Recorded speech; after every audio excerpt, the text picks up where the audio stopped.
Thank you. Hey, all right. Thanks everybody for joining us. We're really excited for another Zoom pandemic edition of Octopus Radio. Brian Powles, Dave Deibler, are we ready for our chant? So ready. All right, Here we go. 5 times. Octopus, Octopus Radio. Octopus, Octopus Radio. Octopus, Radio. Octopus, Radio. Octopus, Radio.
All right already. Welcome to another edition of Octopus Radio, which is your audio extension of all things related to Octopus College Hill, which is a small bar and venue located in Cedar Falls, Iowa, on 2205 College Street, just down the block from the University of Northern Iowa.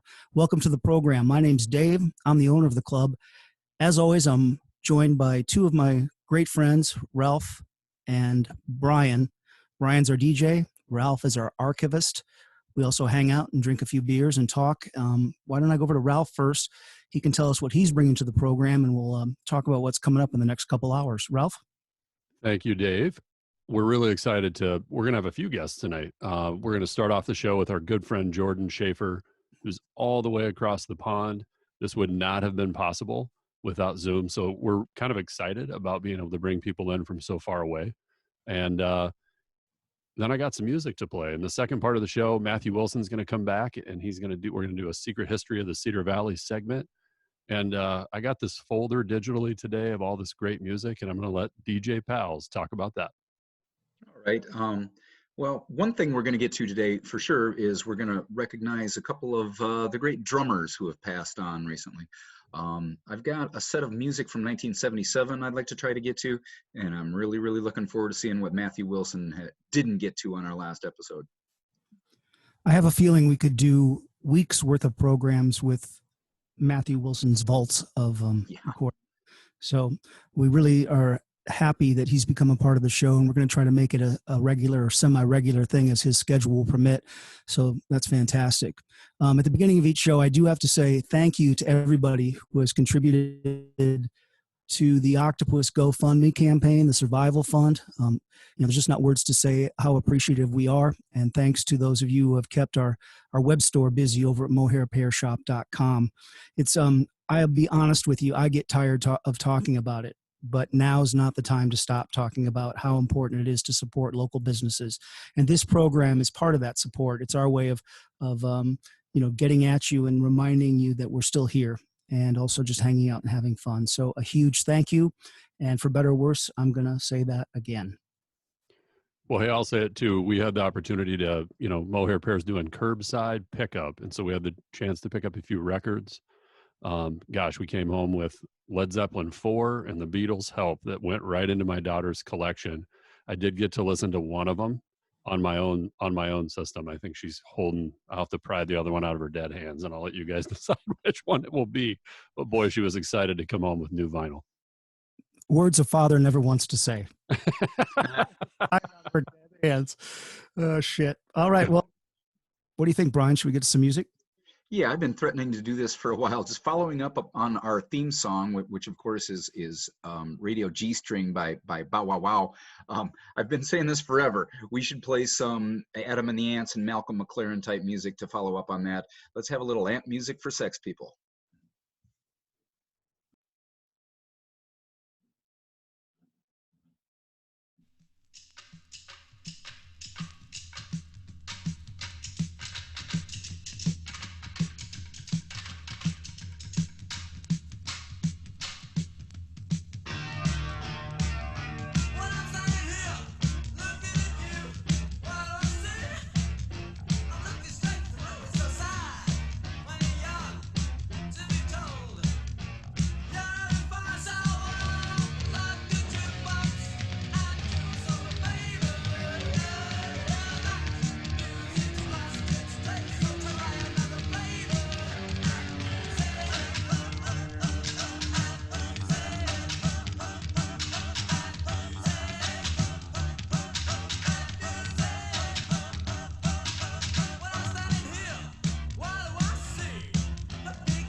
Hi, my name is Ian, and you're listening to Octopus Radio.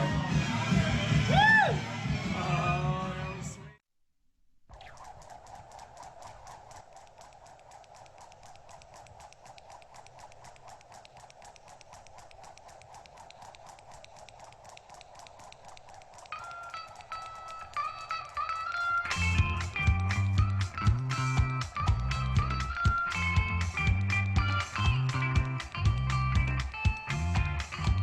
All over the world, high school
All right, good old Malcolm McLaren, that old troublemaker. That was the track Double Dutch from his 1982 album Duck Rock. Yeah, we were just kind of discussing that in the chat, that Afro influence that he brought, cultural appropriation or whatever it was. I will say that record to me is a lot more entertaining than similar efforts by some other bigger stars. And we started off the set with Adam and the Ants from their second album, actually, Kings of the Wild Frontier. Ant music for sex people. Malcolm McLaren gets a lot of crap, but I posted in the chat here that, especially right now, we could use his social commentary. Yeah, he'd have something to say. His fuck you to what's going on in the world, and I miss him. And he brought a lot of great music along with him. I mean, he's not actually on that record, is he? Oh yeah, that's him speaking. All over the world. He's not singing per se. He's seeing it. Playing the David Byrne part. Right. Who did come first? Well, I would say, that Afro style drumming that people like Bow Wow Wow and Adam and the Ants. I think we're doing that first. Yeah, it's interesting because there's a thread there. There's a combination that. Oh, and speaking of threads, I should have explained that. I guess is that Bow Wow Wow, who does our theme song, is made up of the original Adam and the Ants. Adam and the Ants was a group. They did a previous album that was called Dirk Wears White Socks, and the group broke up, and Malcolm McLaren swooped in and grabbed those guys and formed this other group around a teenage girl singer and named them Bow Wow Wow. All right, you're listening to Octopus Radio. Ralph's going to help me here, I'm sure, but let's bring in our guest, Jordan Schafer. Jordan, it's good to hear your voice. Good to see your face. How are you? Hey, I'm pretty good. I'm doing all right. Staving off some boredom and trying to have some fun when I can. Yeah, I hear that. My little intro would be, I know Jordan as the friend of Dylan Sayers who wouldn't stop bugging me to get on a show. Well, that sounds like me. But it worked out, and I'm glad you played. And we're going to listen to some of your music that Ralph recorded at Octopus a little later. But I guess what we'd like to, and like I said, Ralph, feel free to chime in if you have some questions. But Jordan, you're a nurse. This is true. So you're working in London right now. Yes, I am. I'm actually working at a private hospital that has converted to taking care of NHS patients, which is the like their socialized medicine here. So it's it's been an experience. There's so many directions I could go with this. I'm not sure where you want me to go with it, but What are you thinking?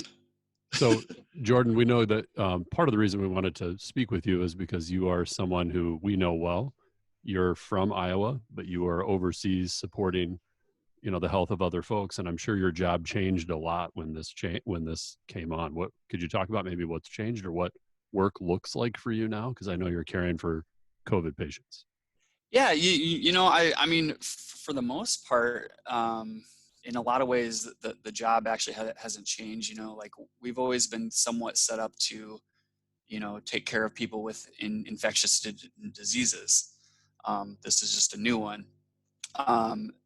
Here in London, they actually, there's a large convention center here that they actually converted completely to a COVID hospital. So they opened that up, staffed it, got nurses to come out of retirement, other healthcare staff to come out of retirement, just recruited in any little aspect that they could. And that's kind of absorbed a lot of the heavier flow of patients, and just all the measures that they've done to flatten the curve have really helped out too. So the hospital I've specifically been at hasn't really been, what you might consider overwhelmed. I mean, we're busy. We're always busy, but it's not anything that we haven't been able to handle. We haven't been in dire situations. Some of the horror stories you've heard. So I feel pretty fortunate in that way. So you're saying you're just busier than usual. It's not overwhelmed or like a siege or something like that. Yeah. I mean, we're being provided with, for the most part, with the PPE that we need. Like, I mean, it's really not much different from, taking care of patients that had, because we've taken care of patients that have like tuberculosis and things like that are, airborne infectious diseases. It's just more of it. We have more rooms set up for it, and that does make the work a little bit harder. Getting in and out of gowns, throughout the shifts several times, and just a lot of logistics that you don't usually deal with just like a patient that doesn't have an infection like that. But it's been interesting. It has its surreal moments for sure. Now, has any of the staff that you work with, has anybody contracted COVID-19?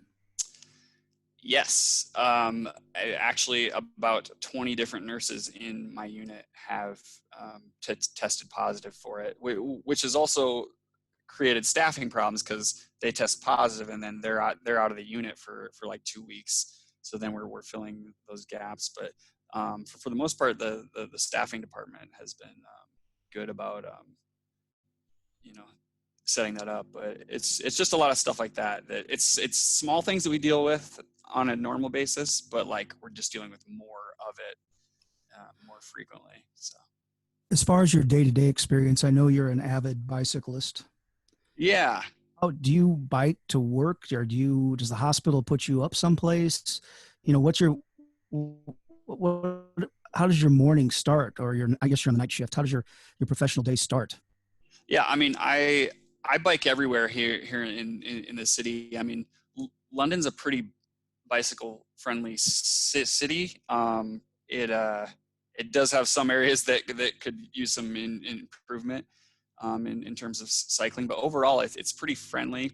And we don't have a car here anyways, and there's a lot of mass transit. But also like the fact that it's in lockdown right now, there's so much more. It's so much more bike for friendly because there's just no traffic to weave between or anything like that. So cycling's been great for like getting to work.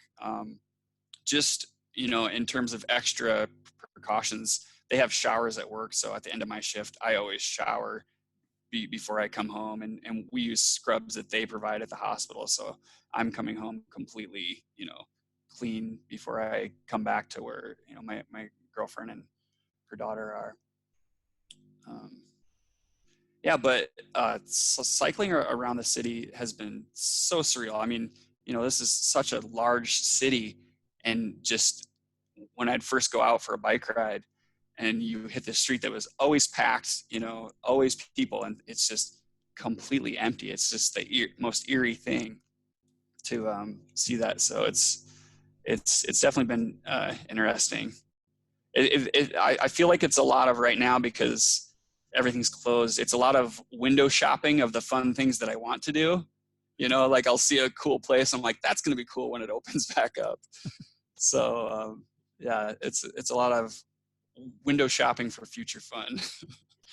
So I was going to ask, what did lockdown look like? Before we started the broadcast, we had a few minutes to talk with Jordan, and he shared that they're coming down out of the peak, and you talked about flattening the curve. Like, what did that look like overseas? What precautions did England take to get there?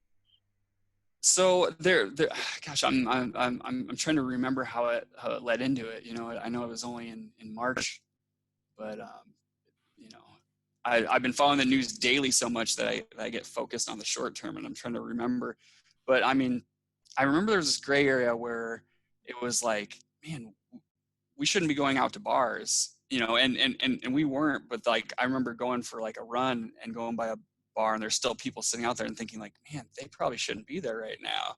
And then shortly thereafter was when they actually said like, okay, all the bars and everything has to shut down.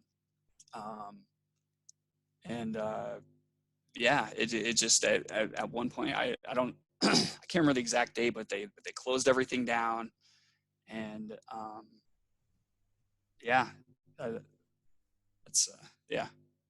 Well, Jordan, once again, excuse me. We really appreciate you taking the time to talk with us. Like I said, it's good to hear your voice, and I'm glad you're doing well. Yeah. If you have time, we'd like to talk to you some more. Ralph, should we listen to some Jordan-inspired music of some type? Yeah, we're going to listen to some Jordan music and then some Jordan-inspired music. So I've got a live track here. Jordan, I've been able to record you more than once, actually, but I wanted to grab what I would consider my best recording, the one that was done here back on right before the new year on 2018. And I think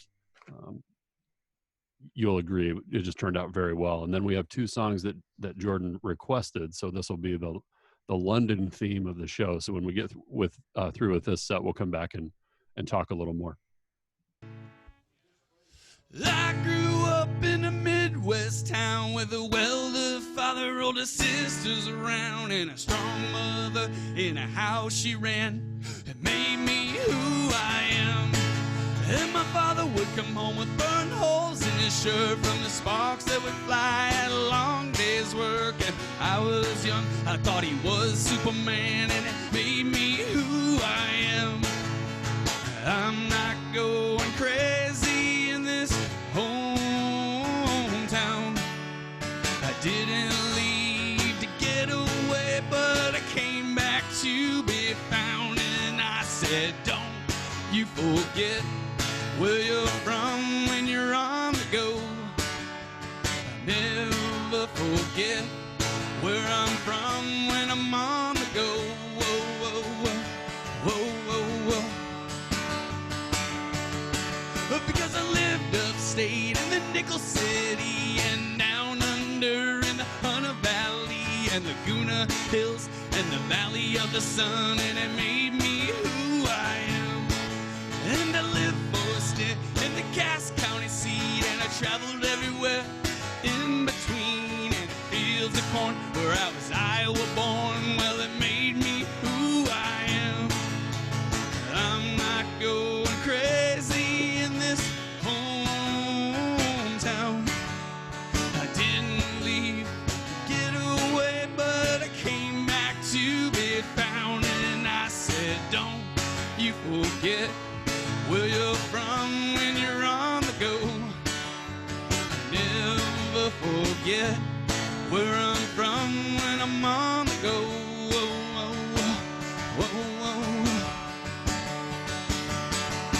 I've been to border towns like Juarez, I'm in the Sea of Cortez, been to Havre, Montana, Newton, Flagstaff, Arizona, hit a dinner Bismarck, biked and drank in Wicker Park, Leavenworth, Amherst, Derby, Frio, Broome, and Perth. Got too drunk at Spokane, Boondock Road and Rockingham, Austin, Boston, Santa Fe, Dayton, Payson, San Jose, Alice Springs, New Orleans, Hoover Dam, and Birmingham, St. Paul, Cedar Falls, that made me who I am. I'm not going crazy in this hometown. I didn't leave to get away. I came back to be found. And I said, don't you forget, oh, don't you forget, oh, don't you forget where you're from when you're on the go. Oh, oh, oh.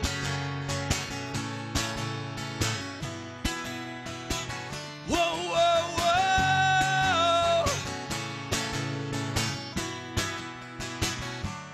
Whoa, whoa, whoa.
My name is Joe Price. This is Octopus Radio.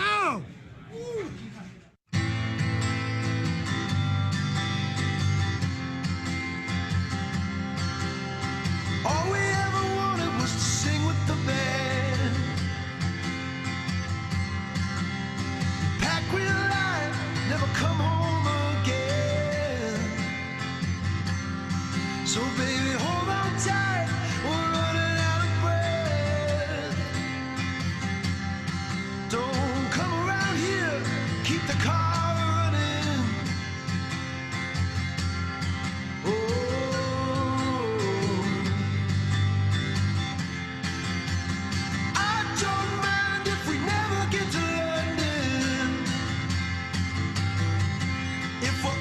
Undiscovered and no one stops to notice. Late at night when we go downtown, who we are can never be found. I've been here too long, now I can't be free, and I can't hardly wait, I can't hardly speak. Oh,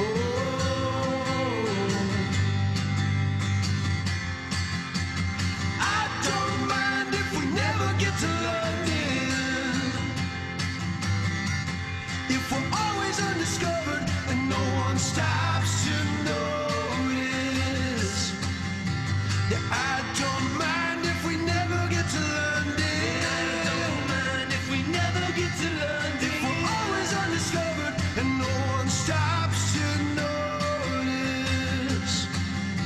and they may never hear if we sell 100 records, but I can see you play, and I love it when no one's watching. But I don't mind if we never get to where we're going. We're gonna be like invisible diamonds. I don't mind if we never get to London. If we're always undiscovered and no one stops to notice. I don't mind if we never get to London. If we're always undiscovered and no one stops to notice. I don't mind if we never get to London. If we're always undiscovered and no one stops to notice. We're gonna be like invisible diamonds.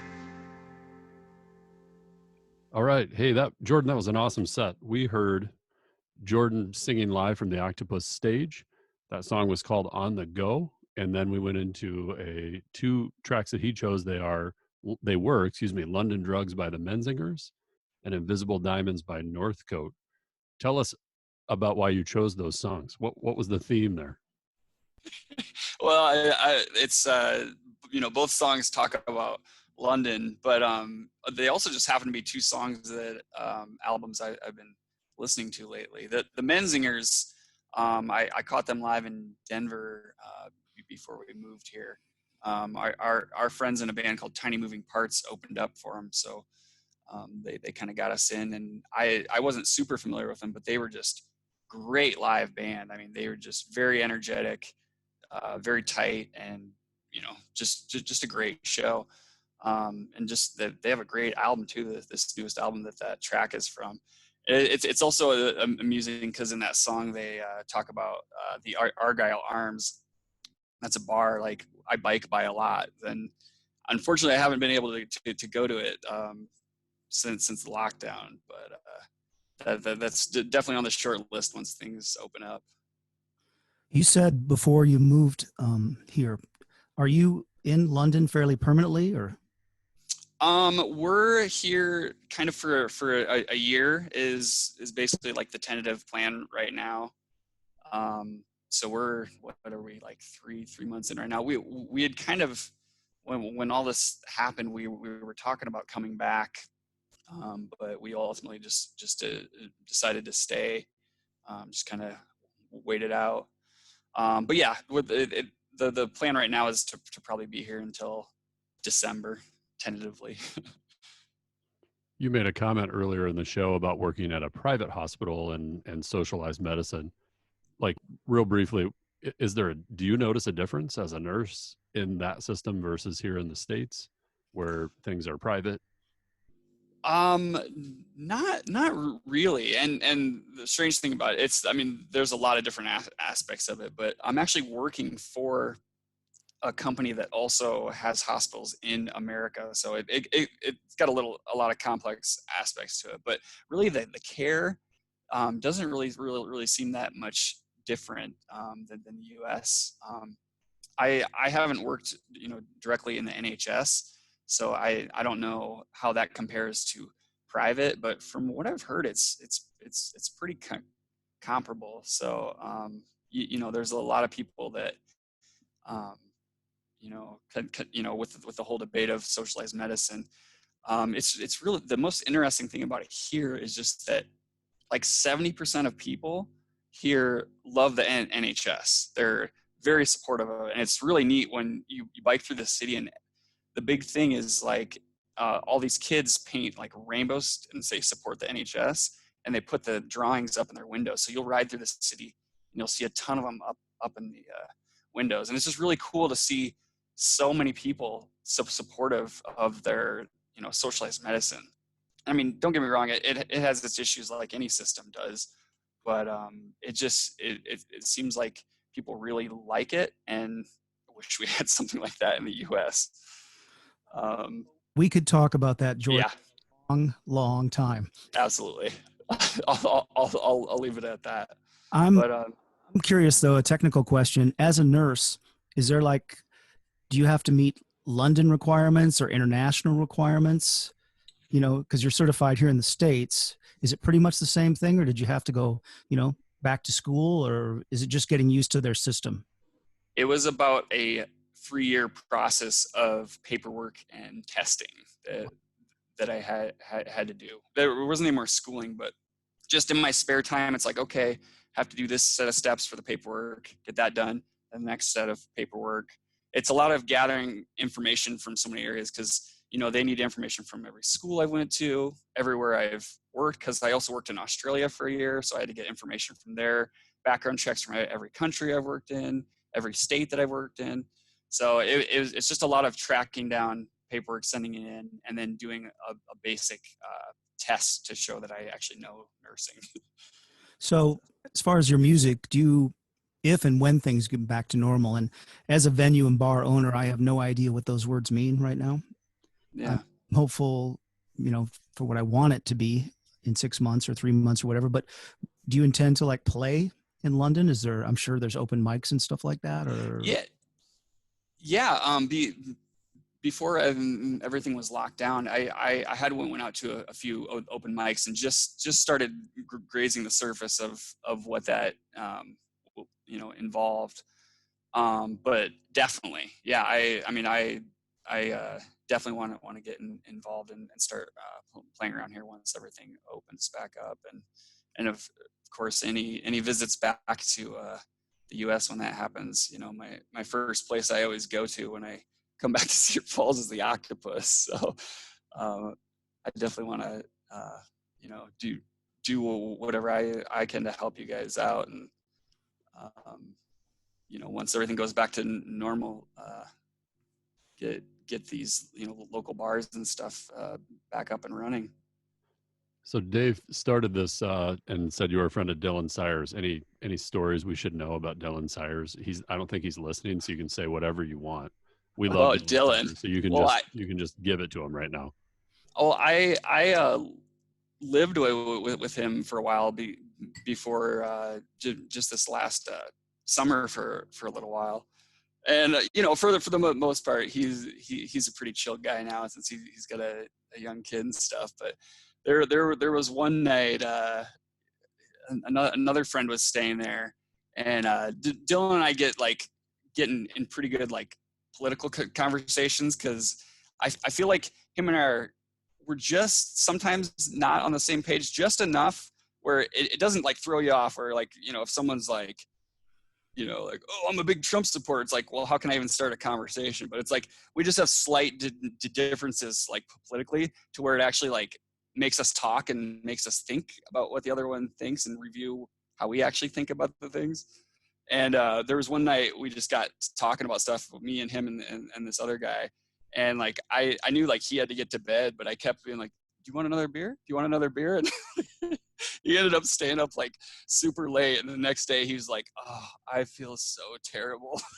But that's about as bad as it gets with Dylan. He's a pretty chill dude right now, but he was hurting the next day after that one.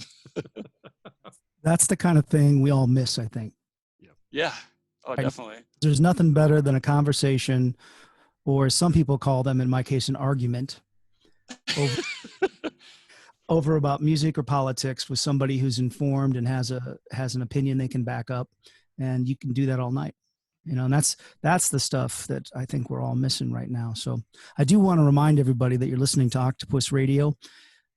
We used to come your way once a month from the bar, and Ralph, Brian, and myself would drink beer and listen to music. And now our schedule's a little more erratic, and we're coming to you a little more often because, quite honestly, well, in my case, I don't have much else to do since I'm unemployed. So we've been coming your way a couple times a week, and we really appreciate you listening. And as I mentioned earlier in the program, this is our way of keeping this business, the small bar, out there and talking about it. So it serves a purpose besides being just fun. So we really appreciate you joining us. What do you think, Ralph and Brian? Should we get back to some music? And then if Jordan wants to hang out a little longer, we can talk to him. Let's talk about what's coming up, a little farther down the line in the program too. DJ Pals, where do you want to head? Well, we're going to get to some new releases, something that's brand new to me anyway. I know Ralph's been on this for a while, and that's the new forthcoming Twins album. We're going to do that right away, I think. Other things we're going to get to, let's see. No great birthdays in music today, at least not anything that I had instantly available. But tomorrow there's a big one. It's James Brown's birthday tomorrow. We're going to do a James Brown track as well. Cool. Well, I will second. We had thumbs up as you talked about the new Twins record coming. So just, sometime this week, the days run together. We saw a brand new video from our friends in Twins, and it's incredible. So I'm going to play actually 2 new release songs. We're going to play Buffalo Snow by Twins, and then we're going to listen to a song from the host country from their new record called For Rose. So here we go.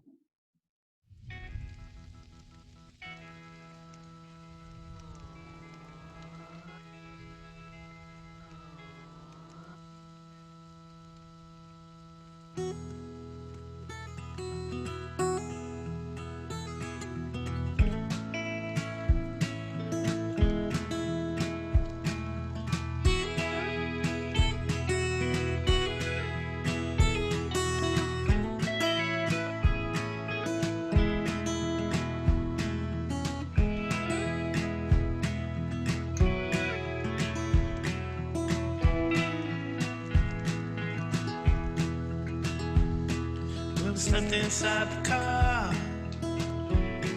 on a cold and snowy day.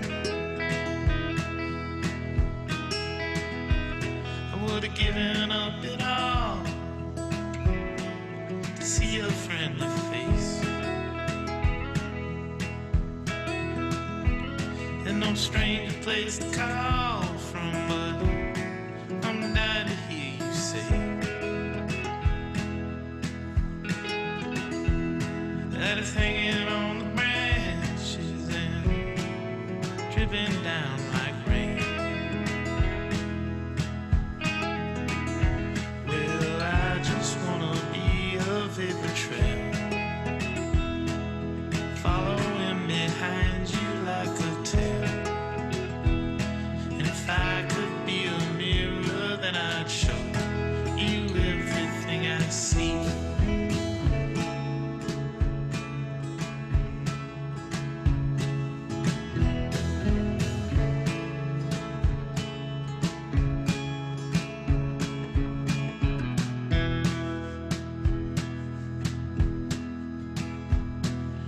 Airports are all closed when the planes can't land in snow. In the city, bus smoke covers up the road.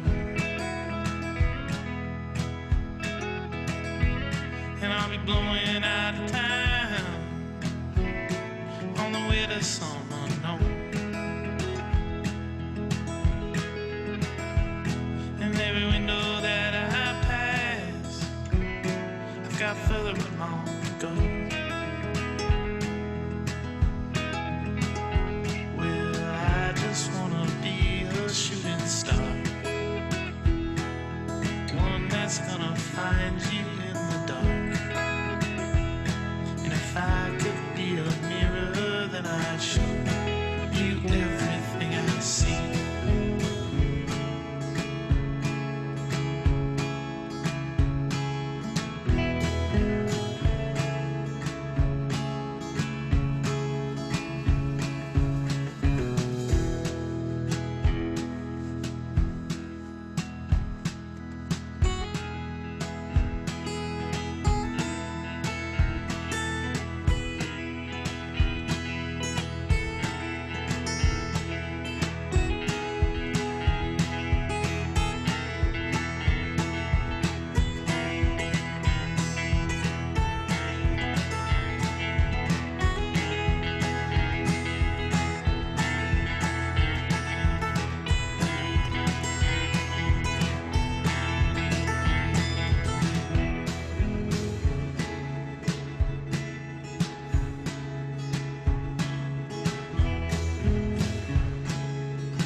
This is Anthony Warren, the Illiterati.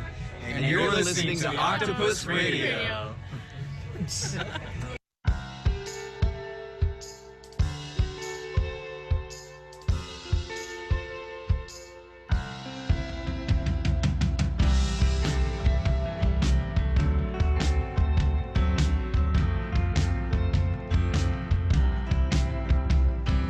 Roses from my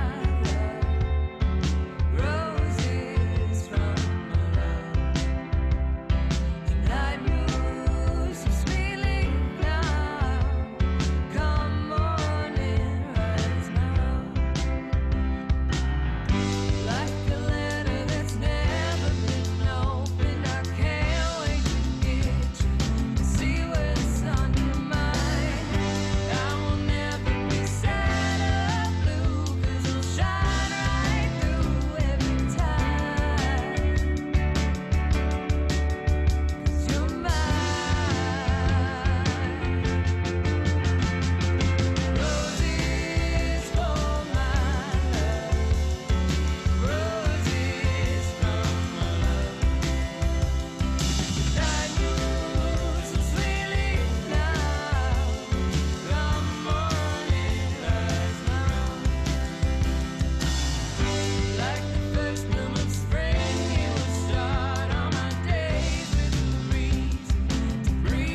All right, what a great set. We started that off with the brand new Twins, Buffalo Snow, off of their forthcoming record, Dream On. I think it's coming out in June. And then we ended that with Four Rows from the host country. Brand new record called Strike Gently. What an amazing set. I posted a comment in there that it's too. I said the host country are really hitting their stride. It's kind of a new sound for them, a little more laid back, a little.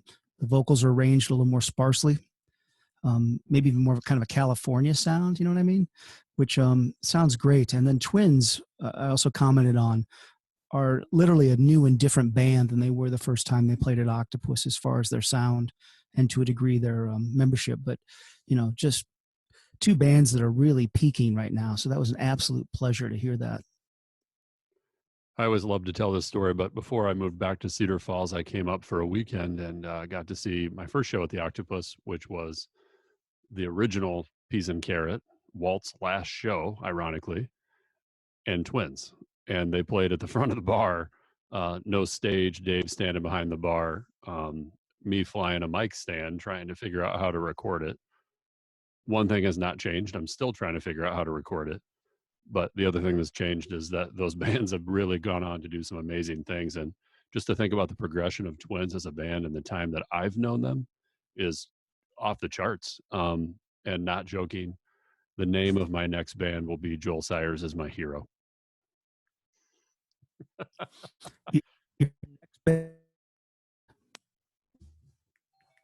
You broke up. I'm getting a little internet warning here, so I'm getting an internet is unstable warning. So if I cut out, I apologize. I do want to say, listening to Octopus Radio, it's been our extreme pleasure to have Jordan Schafer with us tonight. Jordan, we really appreciate talking to you. Like I said earlier, we're glad that you're safe and you're doing well. If it's not too personal, also there with you're alone. What's that? I'm sorry, you're breaking up a little bit. Yeah, cutting up, and I apologize for that. Not your significant other. Yeah, my internet's. Ralph, you want to take? Sorry. I will. No, that's okay. That happens from time to time in this Zoom thing. I would like to thank Jordan, for everything you're doing to care for patients, for taking the time to come talk with us. You're an Iowa guy, and it's great to see you and know that you're healthy all the way over across the pond. So we really, really appreciate you hanging out with us tonight. Yeah. Thanks for having me. It's great to see all of you guys, and still find a way to keep the fire burning, through all this. And I just wish all of you well. Thank you. We wish you well. Be safe, and we will see you hopefully on the Octopus stage very shortly. Awesome. Cool. DJ Pals, where are we headed next? Yeah, thanks again, Jordan. While we're anticipating the release of the forthcoming Twins album, I was thinking about one of the really great moments at Octopus for me was when the Twins brought Paul Collins in to play a show. Paul Collins of Paul Collins Beat and of a super influential 1970s band out of LA called The Nerves. I had Paul sign a couple of my albums. This is one of them, The Nerves with One Way Ticket. Give me a one-way ticket. Give me the one-way fare. Give me a one-way ticket. Oh yeah, get me out of here. Quit my job, sold my car. I took some money from the job. Got my pay and went on down. I booked the next flight out of town. Don't wanna stay another night. Don't have the time to say goodbye. I get on a plane and let it take me away.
Give me a one-way ticket. Oh yeah, get me out of here. Give me a one-way ticket. Give me a one-way ticket. Give me a one-way ticket. Oh yeah, get me out of here.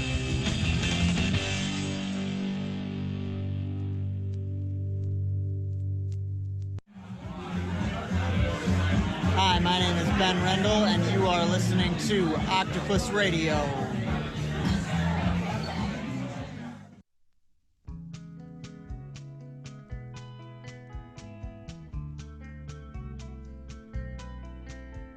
The facts we hate will never meet.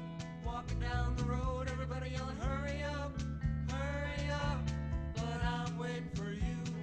I must go slow, I must not think bad thoughts. When is this world coming to? Both sides are right, let both sides murder. I give up, why can't they? I must not think bad thoughts.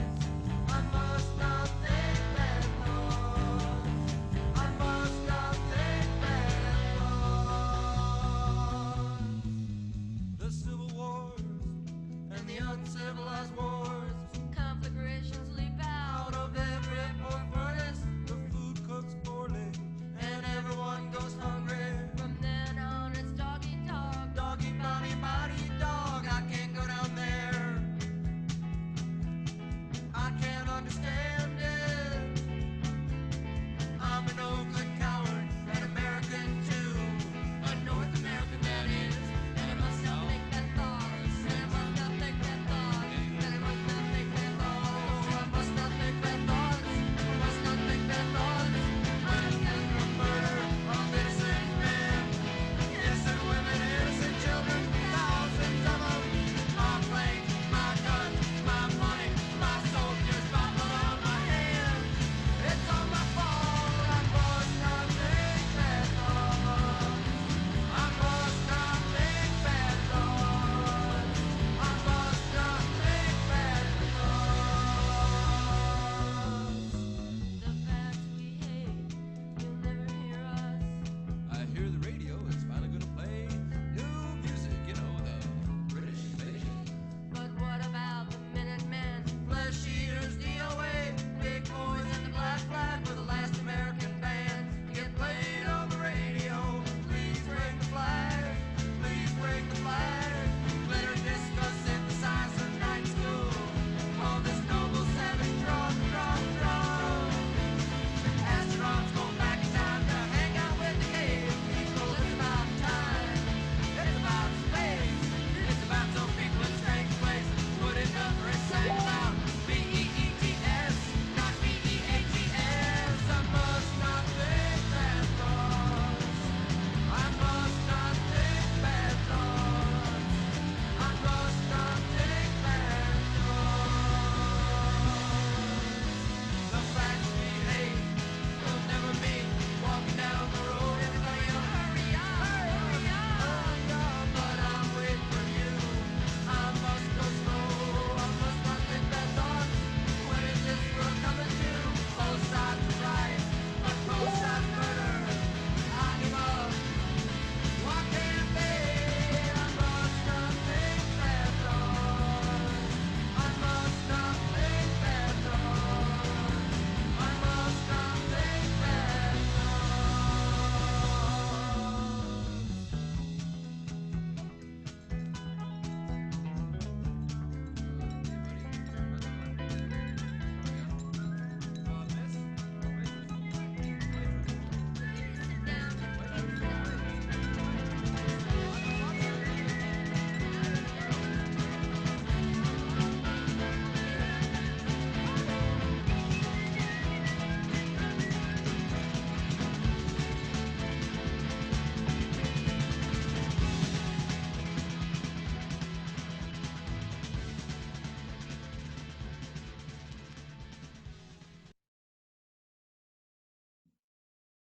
So X with I Must Not Think Bad Thoughts from their 1983 album More Fun in the New World.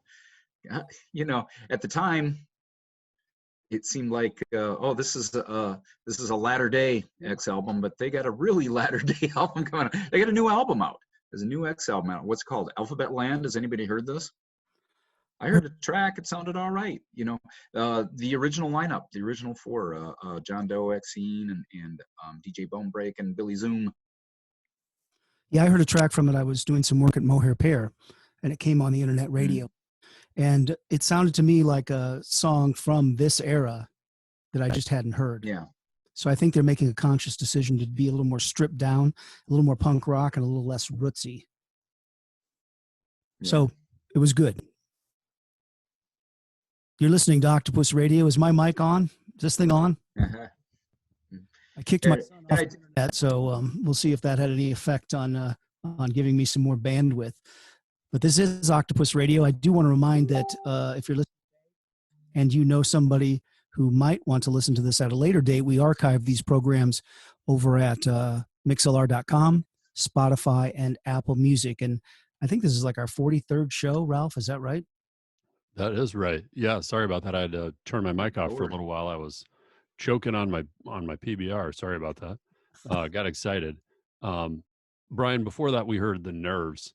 And you referenced that show where Twins played a show with the Paul Collins beat. Yeah. That was a monster day. I remember it well. There was a record show that afternoon, and then Twins and the Paul Collins beat that afternoon. That evening. What a great show. Yep. My main memory of that is I was running sound, and I'm not a sound guy. And I had horrible tools to work with. And Paul was not the nicest person to me. He couldn't hear himself sing well enough, and that's because our monitor sucked. But, I learned from Ross Clems. It's like, dude, you can only do so much. And then you just stop worrying about it because there's nothing else you can do. So at that point in my sound man career, I did not know that. But I agree with you.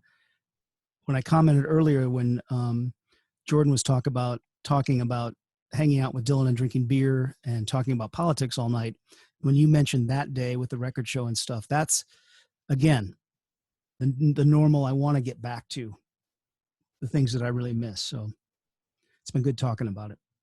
Yeah, totally agree.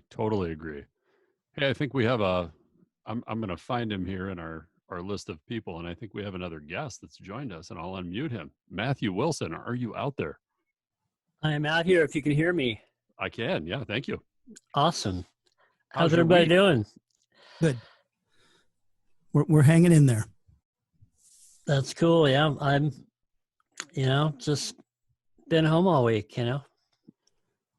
Well, I do have to say you are done with classes, and so you got to be feeling good. That's true. I realized Thursday was the last day of classes, and it just doesn't seem right. But we've been in this kind of weird time warp over the last 8 weeks. It doesn't seem right, Matthew, because it's not. Yes. Fucked up, man. It is. But I have a positive message today. Let's hear it. Last time, I came on and we were talking about the secret history. We played a lot of old music from the 80s and even from the early 90s, and we didn't even get through all of it. So, I thought I'd come back and play a few more tunes. And I want to talk a little bit about, the thing about punk rock and DIY and this music scene we all know and love is that it's not just ours, there's this thing, this idea of passing the torch. And, we talked last week a little bit about how kind of the punk scene kind of sprang up in the Cedar Valley and got really big and sprung out all these bands. And I want to talk a little bit about after I left in 1988, 89 to go to college, I kind of left and didn't look back. And I came back in the mid 90s. I was talking to some of my brothers and hanging out with one of his friends. And he's like, "Hey, dude, I really love your solo tape." I was like, "Wait, what are you talking about?" He's like, "Oh, that solo tape on Ragman Records." I was like, "Wait," and I look at my brother and he has this sheepish grin on his face. And he had gone through all my tapes and he started listening to Crock of Dookie and he started listening to all this solo stuff that I never had played to anybody. And he re-released it on his own cassette label, right? and they loved it. And I was like kind of, shocked, but, it was kind of a cool feeling. But it was kind of this next generation that got inspired by the music that we did, just as I had been inspired by, the Dreadnecks and Ed Ware and a lot of the music that we played last time. And so this next set we're going to hear is a number of bands that were on this label called Ragman Records that was started by Chuck Hoffman and my brother Steve Wilson and Joe Reilly and a bunch of guys in the mid-90s. And going to hear from a band called No Consensus. And I think got some photos of that band. They put out a number of cassettes and CDs and played all around, including, I think there's some photos of them at Gabe's. We're going to hear from a band called Online Inventory, and then finally a band from 2002 called The Snowmans.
I'm Andrea, and you're listening to Octopus Radio.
Fuck you.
All right. Just when I thought last weekend couldn't have gotten any better, then you do this, Matthew. Then you do this. Yeah, I gotta say the Snowmans, when I did the Secret History show, this was one of my favorite finds. This band, they'd all dress up in these white suits, and they had a snowman playing accordion at one point, and they were just a funny band, and this CD is really awesome. What time frame are we talking about? This was 2001, 2002. And I think, I don't think they're around for that long. They're maybe a year. They put out this CD, and then everybody kind of went their separate ways, as happens. Yeah. Matthew, who was in the Snowmans? Do you know any more than this? I do. My brother Steve was in the Snowmans, which is kind of how, but he, the funny thing is, when it was going on, he never really talked to me about it. And, he gave me the CD, but didn't say anything about it. And then I came back to him and it's like, God, this is great. But they all had kind of pseudonyms, like the Ramones. So there's Johnny Snowman, Stevie Snowman, Charles Snowman III. But it was basically Joe Reilly and Steve Wilson and Chuck Hoffman. And I think Guire maybe was in it. And I remember them doing, they were so funny on stage. I remember them doing this shtick of, hi, we're the Snowmans from New York City. like just relentless in that. God, they were hilarious. Yeah, thank you for that. Yeah, there's another band from Iowa City called the Eggnogs, and apparently they had a fake rivalry. It was kind of this Andy Kaufman type of situation. I saw them at a show together, the Snowmans and the Eggnog, and it was Christmas time. Yeah. Yeah. What else do we hear? We heard, we started off a song by No Consensus called Teenage Frenzy. And then one of my favorite No Consensus songs, We Are Arguing. Again, that was from... no, we're not. Yes, we are. And then I'm a Lion by a band called Online Inventory. And then finally, Morton Jones is on Crack by the Snowmans. You are listening to Octopus Radio. I want to say thank you to Matthew. Maybe we should have been a little clearer at first. He's doing these Secret History of Cedar Valley segments, basically the history of Cedar Valley punk rock and alternative. And I think it's been a good addition to the show. So I really appreciate you. I like these 20-minute things that gets us out of not that there's anything wrong with the regular show, but it's like I think we should do more of it's what I'm saying. It's been Absolutely. Great. So we have another guest. There's a line out front of Octopus Radio. Our good friend Chris Kenline's out there. Chris, how you doing? Good. How are you? I'm hanging in there. It's good to see you. It's good to hear you. I'm enjoying the pandemic. Well, I've kind of learned not to ask people what they're through all this because we're all fucking doing the same. Yeah, I'm getting stuff done I should have got done 5 years ago. Are you in a basement? Yep. So am I. I'm in the basement. Well, let me just set this up very briefly, and this will be completely from my perspective, and I'll make it short. But Chris booked a lot of the seminal shows at a club called Dean's Park Lounge back in Chris, do you have headphones you could wear or earbuds? I think it's delaying a little bit. So many great bands, and Matthew, you could jump. Were you back in town when these were happening, Matthew? Or oh yeah, Saccharine Trust. That was an awesome show. Saccharine Trust, amazing. Black Pussy Galore. House of Large Size's first opening gig was Pussy Galore with Swingin' Teens and one other band I can't remember right now. We usually have more people than audience. Well, and I would just, the first time I saw Chris, I was talking to Quentin Duarte, who played guitar in the Dreadnecks, and Chris was taking cover at Stebbs, and he had a mohawk. And I said to Quentin, who's the poser? And it turned out to be Chris. So we went and played to play in bands together, 12 Angry Reindeer, Tar, and there's a bunch of other shows we could add too. And Dean's, as we mentioned last week, is where Wilbo is now, and the bands would have been playing at what is Root? I think it's a jewelry store now. Okay, so yeah, I think you're right. The jewelry store. Anyway, whatever's next to Wilbo would have been Dean's, where the guys played cards and drank beer. And then there was the party room, the banquet room, if you want to get super fancy. And, there must have been 50 or 60 shows. I remember House of Large Sizes opened up for Plan 9, who were a band from the East Coast, like on a Monday night, and it was 20 degrees below zero. There was just show after show after show. So first, Chris, thanks for booking all the shows. How did you come to Cedar Falls, and what was your motivation? Were you doing this someplace else and you brought it to Cedar Falls, or? Well, I never did it to that scale, if you'd call that a scale. I don't know. It was part of the Rage crowd in Des Moines. Before that, came to Cedar Falls for school. I knew a lot of people there already. Worked at Dean's for a while, lived upstairs, and had access to the room. I was like, let's go. Well, right. You got to give some credit to Dean. Yeah, big time. Willingness to, he saw some financial gain and some risk for sure. But Dean was a very, what's the right word? Non-judgmental individual. Right. Big time. Yeah, he was a pretty cool dude. And I think his favorite band was Pussy Galore that played there. I remember he used to talk about that all the time. Yeah. I think, I don't want to, does anybody know, is Dean still with us? I think I saw that he passed away years ago. I think you're right. I think yeah, great guy. And every time you would go into Dean's and I would order an old style because there really was no choice. Right. He would always say, now there's a man with taste. Right. Every freaking time. So when you were booking these shows pre-internet, how did you were calling people on the phone? Yeah, phone, flyers. Remember I had access to a little, one of the early Apple computers, Macintoshes. Just kind of making simple flyers, cut and paste, old school stuff, and that's about it. But, I don't know. Cedar Falls at that time, I don't know how many people paid attention to that stuff. It was fun. My perspective is Dean's was important for a couple of reasons. They were important for just the bands they brought in. And I learned a shitload from opening up for other bands, and that's how it's supposed to be. You play in front of a national, right? And you either learn what to do or not to do. And I'm glad you mentioned those flyers because there was whatever word program you were using, whatever. Yeah. Very pixelated, but it got to be kind of trademark. That's the Macintosh at the student government or whatever it was called. I was one of the senators for the student government at UNI, so I had access to their computers there. So what was your favorite show? Oh shit, I don't know. Das Damen was one of them. False Prophets. That was good. I mean, their manager, she caused me a lot of grief at the end, but they were a blast. They drank a hell of a lot of whiskey too.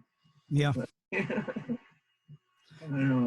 And if you have a question, if you want to join in on this, you're welcome to. One memory I have is the Saccharine Trust show, and those guys were pretty moody, right? They didn't particularly like each other. Right. Oh, and I was a pretty big fan of Joe Biza, the guitar player. Mm-hmm. And so he ended up coming up to my place and we smoked like resin because there was no pot in town. So it's very romantic, but maybe we had some whiskey, but I started mentioning songs and then he would just play them. All right. And that went on for like an hour. He was bored. And then we got in my car and drove around town, and it was a great freaking memory. You know what I mean? And then I woke up in the morning and my guitar was in some really bizarre tuning and it all came back to me because I was like, yeah, it was real. And he's super nice guy, super mellow, and just awesome guitars. So thanks for making that happen. I appreciate it. Yeah, a lot of those shows I don't really remember that well. Yeah, I have a problem with a few of them too. And we're behind the bar didn't help.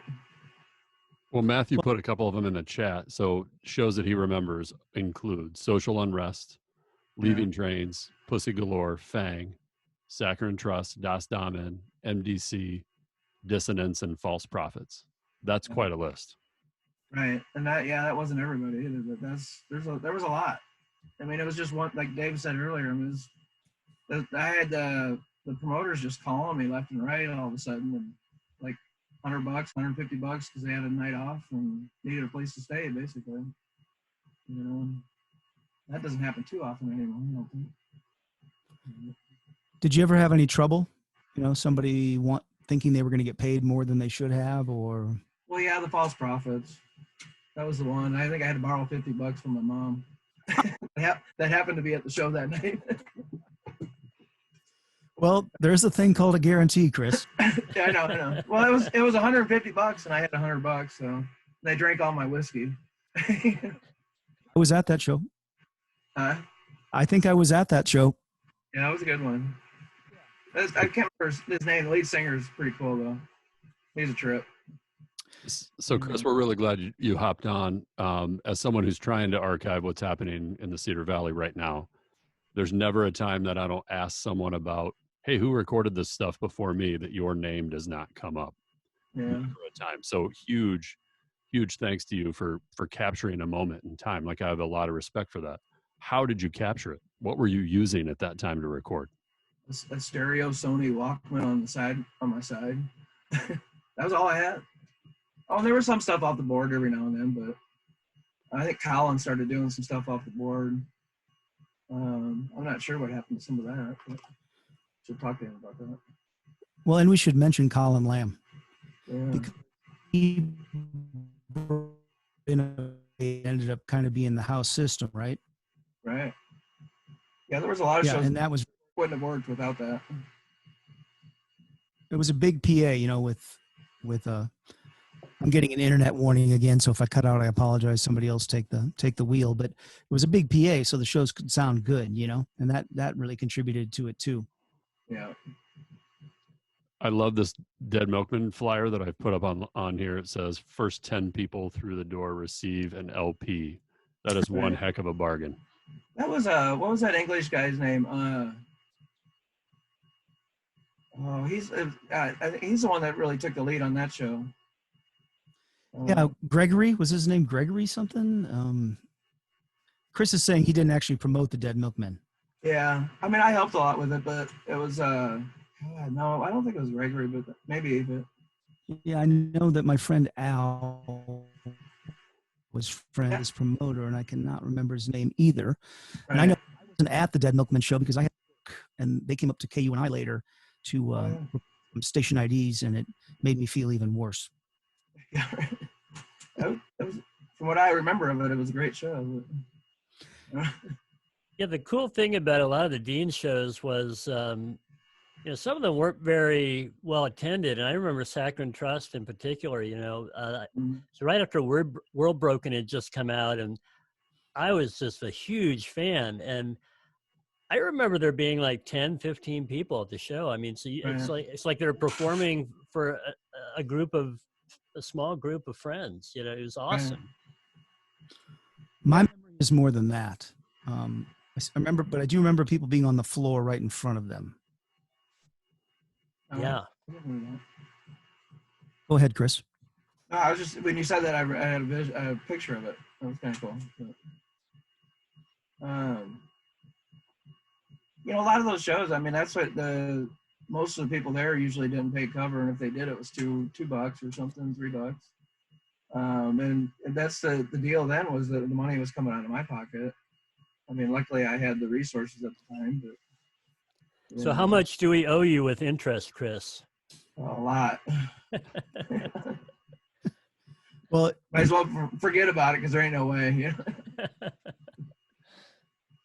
You know, Chris is speaking to something that the feeling I felt. You book a show, you're all about it, and then the day of the show happens, and the rubber hits the road, and let's say there's bad weather or what the hell ever. There's always something.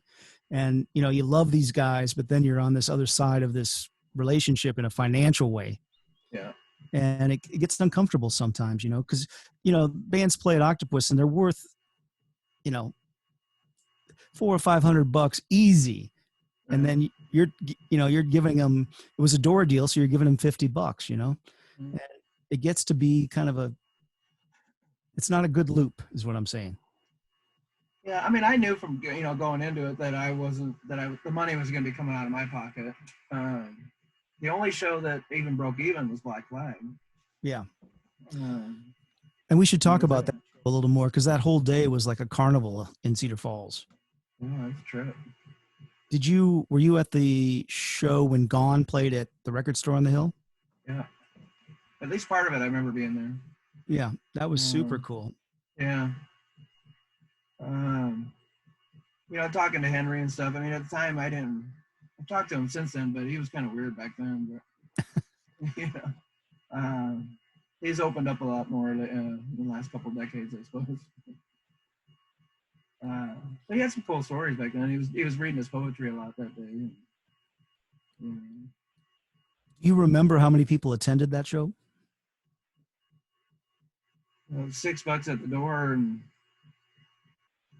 no, I mean, it was a lot though. I mean, it was a pretty good number. Yeah. I know I had to keep closing the windows because of the sound going across the river. and it was hotter than hell in there. I would say, I don't know. I know it was probably about $1,400 that we made at that show at $6 a ticket. I know that was right at about with the guarantee and the food and everything, the expenses and everything. So. Well, every freak within 300 miles was there. So, and not all of them were listening to the band intently, but it was just literally you rose the freak flag and they came, it was just a lot of people I'd never seen before. Yeah. And there again about learning when you come up against these bigger bands. I interviewed Greg for KUNI, the guitar player from Black Flag, and he had long hair and was wearing a purple not jumpsuit, but like cotton pants and matching. And I was like, this does not look like a punk rocker to me. And he's obviously very, very high. Right. I was gonna say he smoked a lot. Yeah. Super nice. Yeah. I even told him last time I saw him, was about almost 10 years ago maybe, at the Vaudeville Muse, and I just told him he smoked too much pot. But he was just gone. I mean, he was really literally gone. The name of the band, but I don't know. That's kind of sad, but good guy. He used to always stop in Cedar Falls just for the hell of it. Not even playing there. Not fun. Every now and then. And I actually have the flyer here. I'm trying to figure out how to send it to Ralph.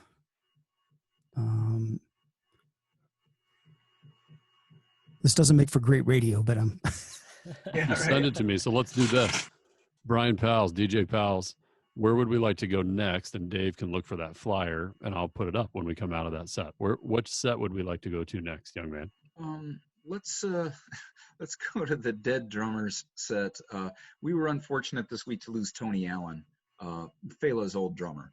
And I actually went to the trouble of editing this track because it's 20 minutes long, like all Fela songs. So we're going to hear a bit of Upside Down by Fela Anikulapo Kuti and the Africa 70 with band leader Tony Allen. Rest in peace.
is Dave Deibler, and you're listening to Octopus Radio.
All right, so a couple of masters of the groove that we'd lost in the past week.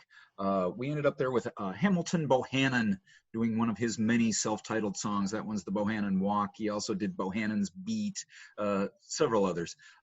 Interesting career for that guy. He's a guy from Atlanta that was a drummer, cut a bunch of records on the Dakar label. They were big in the disco scene. I don't know that that's necessarily a disco record or a disco sound even, but danceable for sure, just a groove.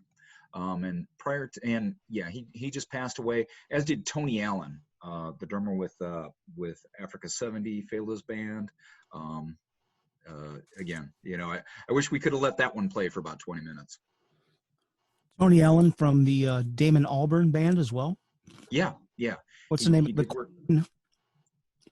Well, he played with Gorillaz. He did work with Air. He did work with Jimmy Tenor. He's worked with everybody. And he did about 50 albums with Fela. Rest in peace. Yeah. Rest in power. Right. You're listening to Octopus Radio. It's my extreme pleasure to be here tonight.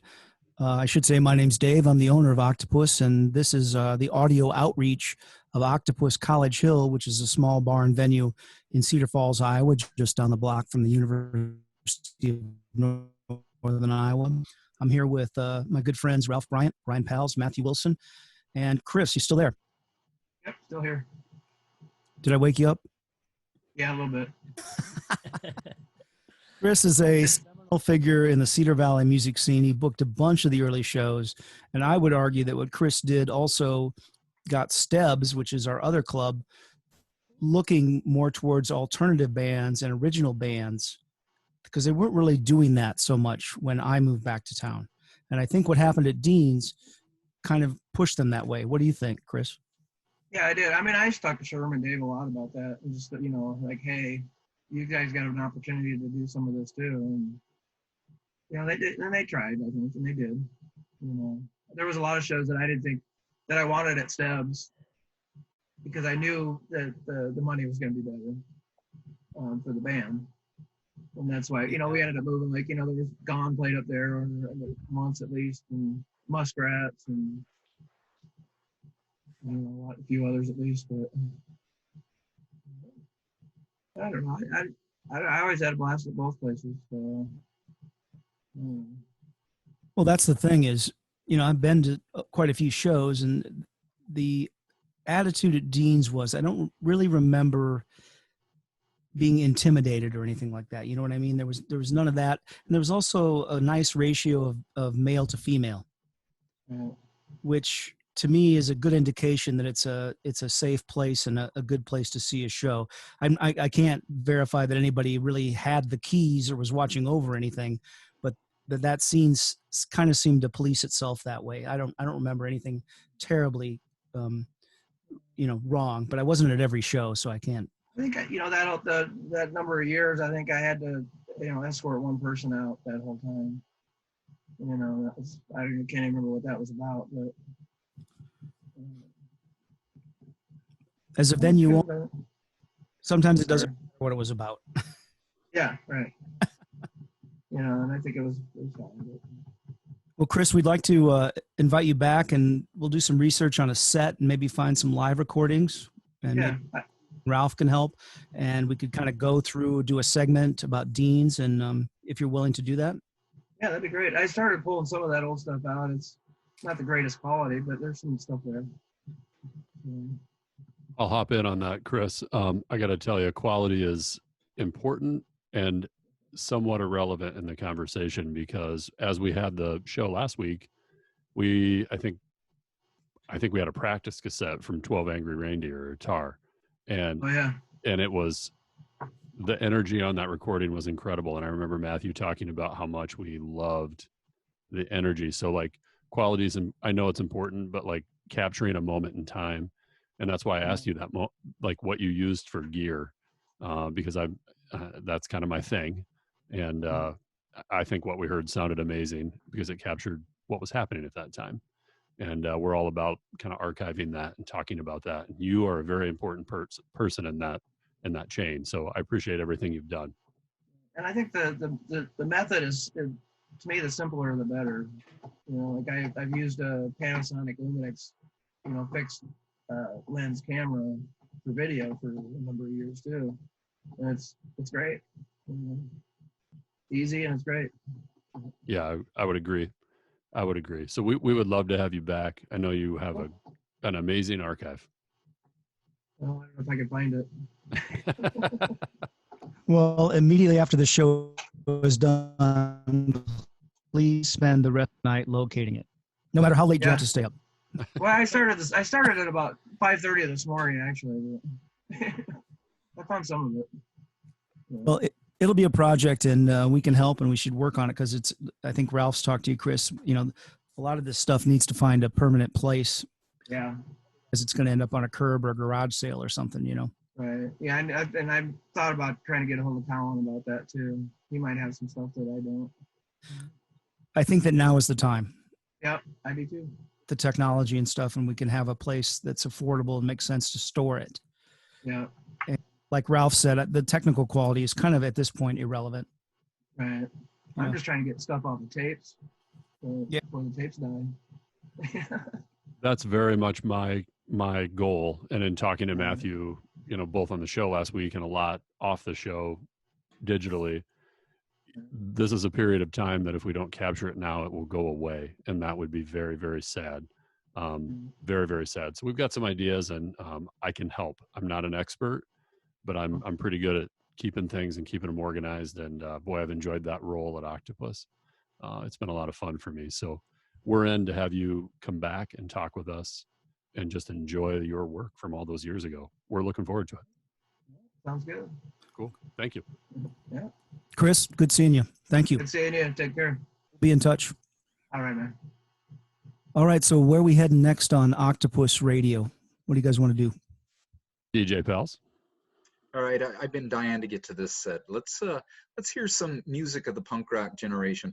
I've got 3 records from 1977, and thinking back on it, you know, 1977 is kind of the year of the Sex Pistols, and you know, punk rock, you know, with capital punk. But there were other things going on that were kind of bubbling under, and I'm going to play a couple of those things that are more on the electronic end of the spectrum. I'm going to start off with an oddball record by an Italian band called Charisma, doing Black Silk Stocking.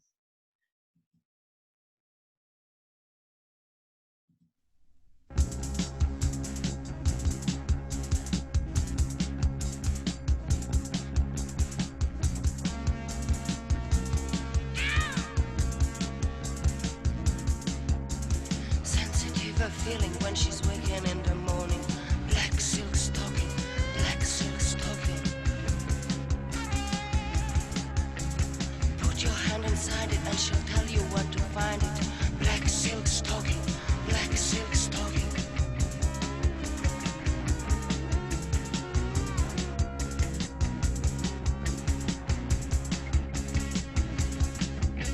And when she is not talking, be sure she wants some rocking. Black silk stocking, black silk stocking. If you're not into rocking, you're best to keep on walking. Black silk stocking, black silk stocking. You think she's going to leave you, but she's only want to see you in her black silk stocking, black silk stocking.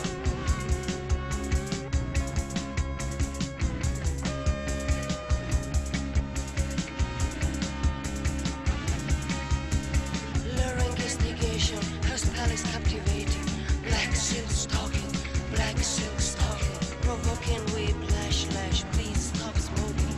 Black silk stocking, black silk stocking.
This is Nutty John Fisher, and you are listening to Octopus Radio.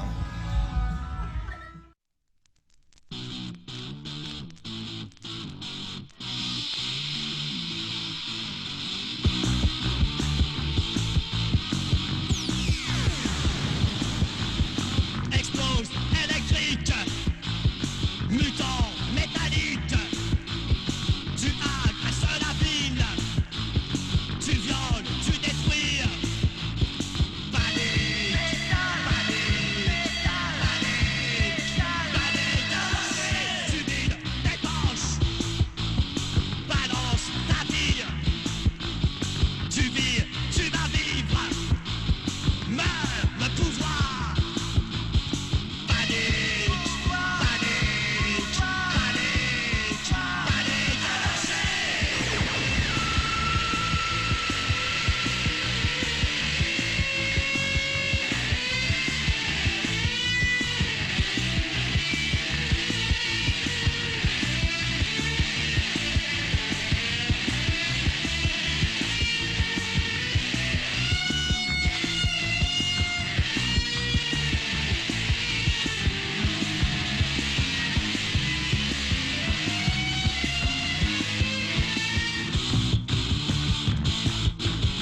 Tu braques le président, explose sa gueule. Rouge, rouge, rouge et noir, poupée dégonflée. Panique, panique, panique, panique anarchique. Allume la télé, fabrique des images. Action, acteur c'est toi, médias, subversion. Panique, panique, panique, panique anarchique. État, nation, république, racine, grève, salope. Panique aujourd'hui, panique.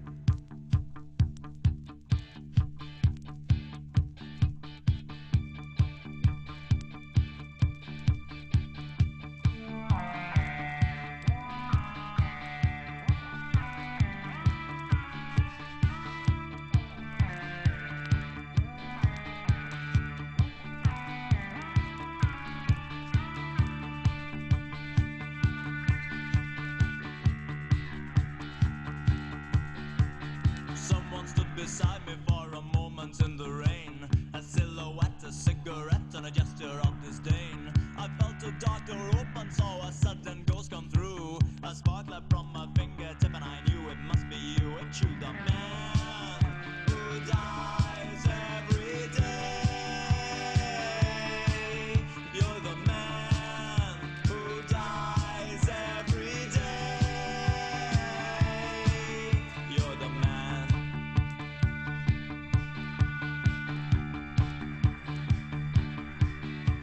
We never saw you walking, we never saw you leave. You flicked the ashes of a laugh on everybody's sleeve. You always played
All right, so 3 songs from 1977. We finished up with Ultravox. Ultravox from their second album, Ha Ha Ha, from 1977, The Man Who Dies Every Day. So they'd been around a bit and were kind of like sort of a glammy, Bowie influenced band, and increasingly moved in this electronic direction. A friend of mine saw them during that period. They played one of those shows down in Grinnell. The student activity thing down in Grinnell, where they put on some super cool free show every year. Well, I want to say 78, it was Ultravox and the Police.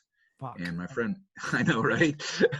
And my friend went to the show and he said Ultravox sets up, and it was the first time he'd seen a band. Again, this is, the mid to late 70s. It was the first time he'd seen a band where every guy in the band just had a synthesizer. Well, Grinnell you could do a special or a segment on Grinnell. I've seen Slater Kinney there twice for free. I've been a couple of those shows. And I've played there a couple times, and it's known around the entire country as one of the sweetest gigs around in the Midwest. It's just well paying, and they treat you well, and it's just a great experience for the musicians and the students.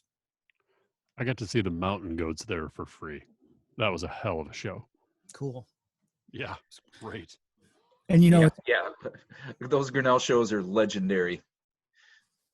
It's a little frustrating because they also on purpose don't really promote them. Yeah. So you have to really keep your ear to the tracks to find out what's going on. Yep. I love this set, Brian. Who else do we hear from? Prior to that, we heard a French band, again from 77, called Metal Urbain. I'm probably mispronouncing it, Metal Urbain. Again, that sort of Euro punk thing going on, and loud analog synthesizers in it. I really like that record. The record is called Panic by Metal Urbain, featuring probably the most prominent musician in that band was this guy named Richard Pinhas, Pinhas, who's in another electronic outfit called Helden. And so I think he was kind of the electronics wizard of that band. And we started off the set with Charisma, a duo out of Italy from 77 that I know nothing about, but it's a banging record. I love this era because looking back, I don't think we would call this punk rock, but I think the closer you get back to it, it kind of was punk rock. And it'd be punk rock with a capital P. It was very inclusive, and punk rock got very narrow at probably the time that I liked it the least. And I like it when this stuff is considered kind of punk, and I just think it's a great era, and those analog synthesizers sound great.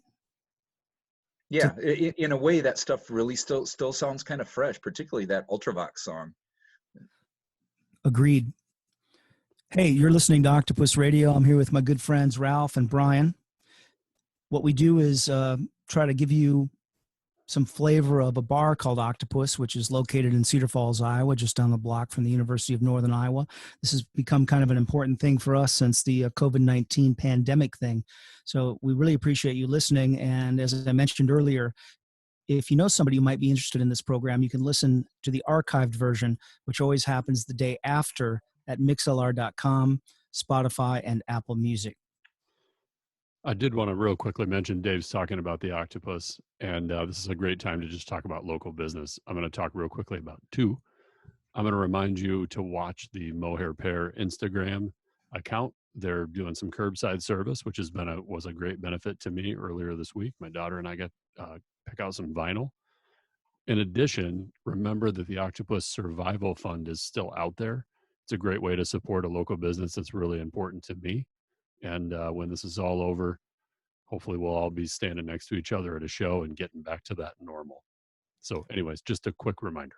No, I appreciate you saying that, Ralph. And I thought, I don't want to put anybody on the spot. Well, you know me. Yes, I do. But, where's the last place you got takeout from locally? What have you involved any restaurant? And if you haven't, and you don't feel safe doing it, I respect that. For me personally, it would be about a week ago, we got Tony's Pizza. And I was able to pull up and in my Ford Flex, pop the back, and they put it in there, and I felt pretty good about the whole experience. And the pizza was much needed because I've been cooking too much, so I'm a little burnt out. But that tasted great, and I really appreciate that they offered that service. Yeah, my most recent was a pizza too. We ordered a pizza from Z's Seven Seas out on Airline Highway, and I deliberately went that route. I tried to order from a place that needed the business, and there's only one Z's. Their pizza is kind of unique. There's nothing that really compares to it. So we got Z's for my birthday. My next takeout purchase is going to be from Rudy's. That's a place I'm really missing, a place that my family loves to go to. So I'm going to figure that out this week. But my takeout this week was a brand new bike. I masked up and gloved up today, and my daughter walked out with a brand new bike. We've been doing a lot of bike rides. So we went down to Bike Tech downtown, and Brian's wearing the shirt right now, and she walked out with an amazing bike. And my youngest daughter got a different bike, and we had a bike that had been loved by both of my children that we got to pay it forward to another person who's going to ride it. So that was kind of a fun and kind of a sad moment to see that bike hit the road. But we've really been enjoying walks and bike rides and just trying to be outside as much as we can. But that's how you do it. Give it to somebody else who's going to use it and have them send it on. So it's recycling of the best kind. I do have to ask Brian, because I'm a pizza fanatic, and I'm ashamed to say I've never been to Z's. What style of pizza? And you know what? I'm going to try to fix that this week now that you mentioned that. I would call Tony's like cracker crust, very thin pizza. What style do you think Z's is, Brian? Well, yeah, Z's is pretty thin and also a little crackery. Their dough is very unique. I haven't really tasted anything like it. And they do a couple of specialties. They were the first place I know now that breakfast pizza has become a thing. You see this, but they do something, and all their menu has, because it's Z's Seven Seas, all their menu has nautical themes to it. But they do one that I believe is called the Five Bells or something like that, and it's like an egg souffle style pizza. It's very, very unique. But yeah, recommend Z's. It's very good. Okay, you lost me. Nah, well, you don't got to order that one, Dave. One last question: do they have a taco pizza? Jesus, I wouldn't know. I'm hoping Dave has officially lost it if he's asking for taco pizza. Yeah, I definitely have lost it. There's no denying that. That's kind of the normal right now, isn't it? Yeah. All right, we've got maybe, 45 minutes left to listen to some great music. Once again, this is Octopus Radio. We appreciate more than you know joining us like this. I think we average about 100 listens per show, which I think is amazing, between our archived version and the live version. So beyond being just a great time, it serves a very useful thing for me, the business owner, in getting the name out there of Mohair Pear and Octopus. And it's a struggle right now, let's be honest. I have to admit to you that while we were playing some music, I was on Facebook, and I'm getting some Facebook comments from people in counties where they've opened up the state, and they're like, I just drove by this bar and it's packed. And that scares the shit out of me right now. And I just think it's too early. And I know I wouldn't be able to do that at Octopus right now, even if it were legal. So my point being is not to pick on those people. My point is to say it's just very uncertain times for small businesses and for all of us, right? Yeah, no, what do we have? 77 counties open right now. And I think about what that looks like, or what it should look like, because boy, oh boy, do I want this to just be over with. And we started the show talking to our friend Jordan, and he was talking about kind of coming out of the curve. And I'm really, really hoping that's soon for our Blackhawk County. Thinking about all those people who work at Tyson, thinking about those families and those kiddos that I know that all too well, and thinking about people working in healthcare. Gosh, I just want this to move on, but let's do it. Let's do it in a safe and sustainable way, if that makes sense. Well, I completely agree. And the problem is, I was going to say we don't know exactly what that means, but I think we do know exactly what it means, and it's just fairly painful that we might be about halfway there, a little more than halfway there, and it's going to change every day. And I don't want to get up on a soapbox on this, but I want to open just as much as any other business person does, but I have to consider my employees and my customers, who are all, very close to me, and it gets very complicated very quickly. Yeah. So let's just hope that we're doing the right thing. And I know that I had like a 2 or 3 hour Zoom conversation with some friends last night, and Blackhawk County is getting a reputation nationwide as being one of the most effective treaters of people infected with COVID-19 and their survival rates. And I think it's remarkable because the effort is basically happening from locally. Yeah. Our governor's not doing anything. You know what I mean? Kim's, wants you to have faith in the system and faith in larger things, but we have some real heroes very close to us, and later on maybe we can involve them in this program, but we should be very thankful for the people on the front line in Blackhawk County because they're kicking ass right now. I agree. DJ Pals, something that makes me feel better about everything is another set of music. Where we Right, have I'm gonna throw you a curveball, Ralph, because I'm anxious to get back to something local here. I want to hear some Iowa music. We got a track queued up by Extravision, "Waking Up."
Hi, this is Joel Sires, and you're listening to Octopus Radio.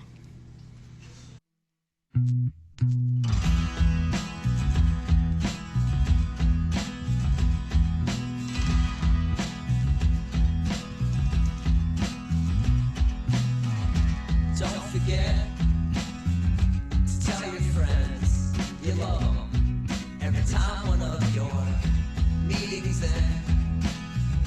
And don't forget to call your mom and your dad, for they are the palindromes in which you were had.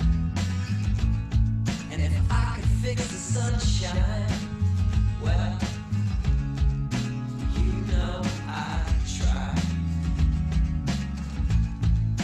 All the children in the world are one day gonna die, and so will you and I.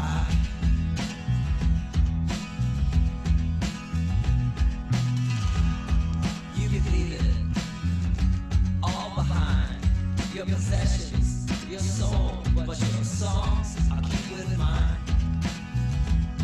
And even if I never, ever heard one of them again, I would still have them memorized, 'cause I consider you a friend. And I'll say it again, if I could fix the sunshine, well, you know I'd try.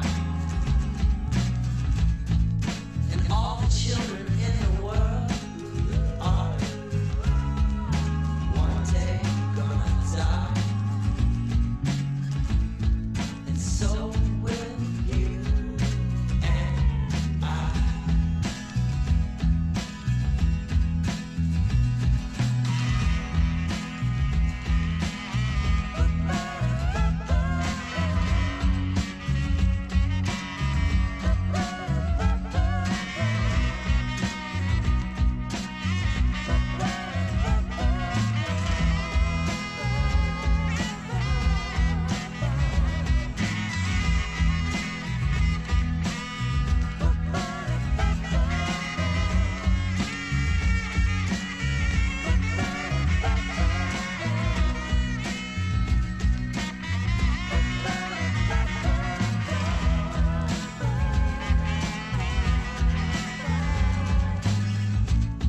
And if I could fix the sunshine, well,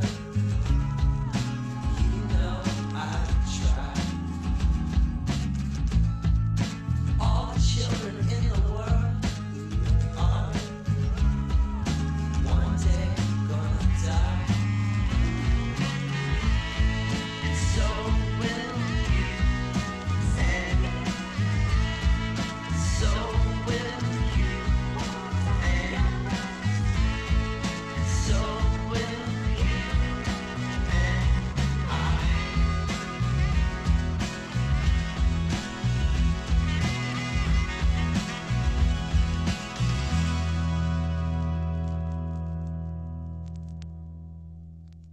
Gloom Balloon. If you have seen Gloom Balloon at Octopus, you've experienced something special, I think. That was, yeah, go ahead, Ralph. I'm interrupting you. I'm sorry. I totally agree. Those shows are amazingly special. Pat Fleming and Chris Ford are a great duo who just put their all into those shows. Very, very special. Go ahead. Sorry, Brian. So I would- yeah, go ahead, Dave. I was just gonna say it's it's a close. I've never done ecstasy, but it's like that. Must be. Yes. Yeah. Go ahead, Brian. So yeah, that's a track that puts a smile on my face. That's "Fix the Sunshine" from their self-titled. I don't know if it's an EP. I don't know I don't know the format here. It's a 12-inch 45. This one, "You Make Me Feel Like a Natural Disaster." That record. "Fix the Sunshine" by Gloom Balloon. And we started off with another beautiful track. I think everything this guy does is beautiful. Extravision with "Waking Up," the title track from Extravision's LP. Ryan Steer from Extravision. Prior to that, River Monks. Everything he does, I'm into. Yeah, I was making a comment, just remembering that I saw Ryan played. He opened for the Margaret Glaspie show that happened, I think, back in 2015 at the Octopus, put Oh, on that by was Gallagher special. Blue Dorn. And you're right, that was a very special show. You know, I remember the back door being open and the sun coming in. It was a September afternoon. Gosh, what a beautiful, beautiful show that was. Margaret Glaspie was incredible. Well, and we have to give credit to the Gallagher Blue Dorn Performing Arts Center. They had originally booked that show, and I don't think for whatever reason it was going to work in any of their rooms, and they brought it to Octopus.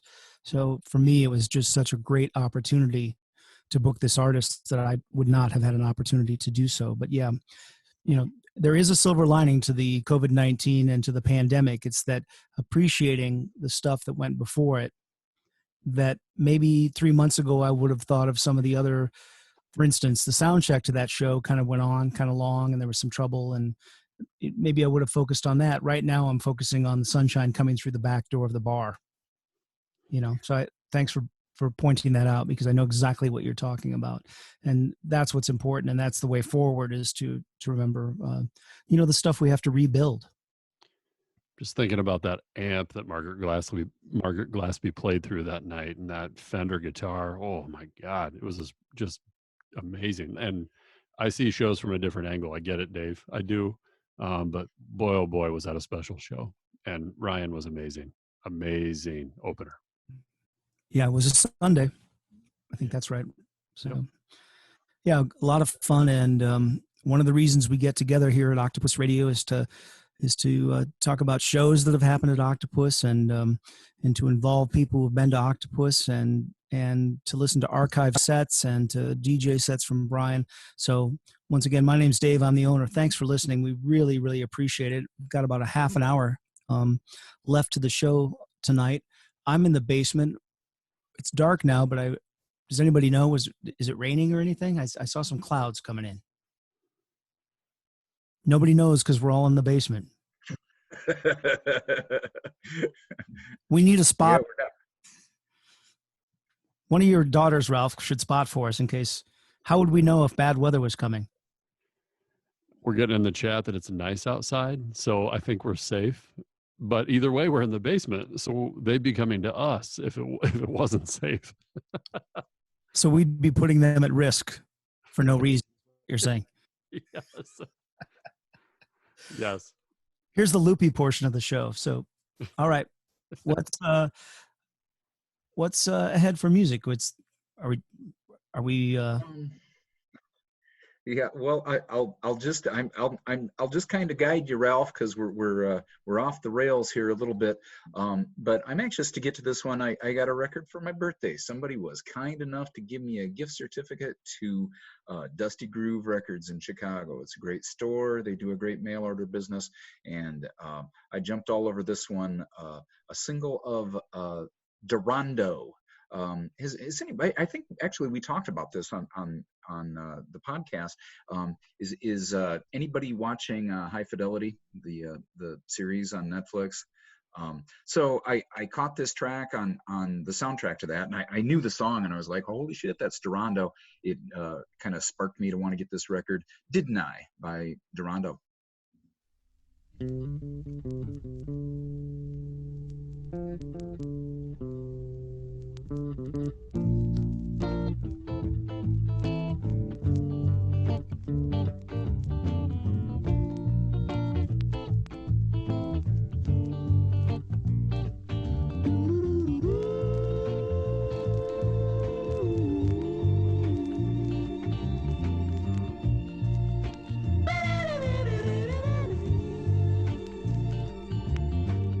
Didn't I treat you right now?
your cars, clothes, a home. When things was rough for me, I kept on lying.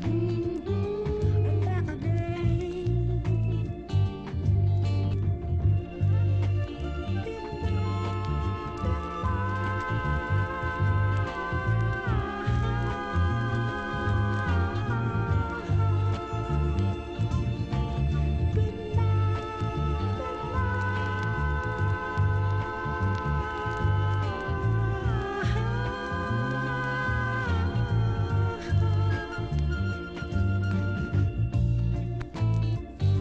There's something wrong with you. Tell me. Bring me all your troubles, dear. You look bad. You should be glad. No mean man. No, just be glad. Now sit down and let me kiss your love a little.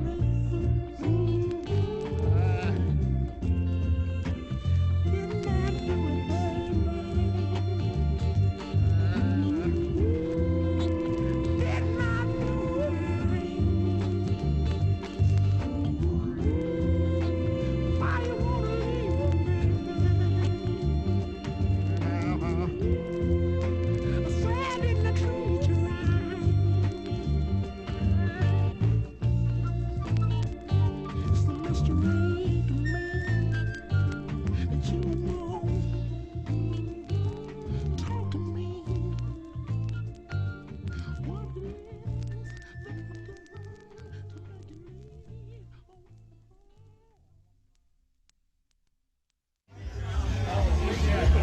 Hi, this is Devin Ferguson, and you're listening to Octopus Radio. That work?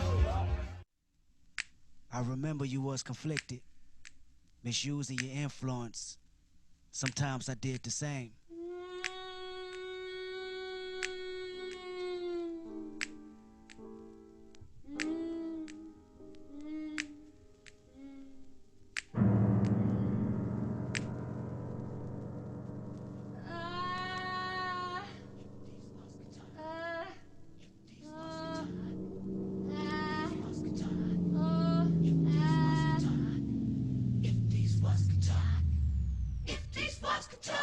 Sex. She just wanna close her eyes and sway. With you.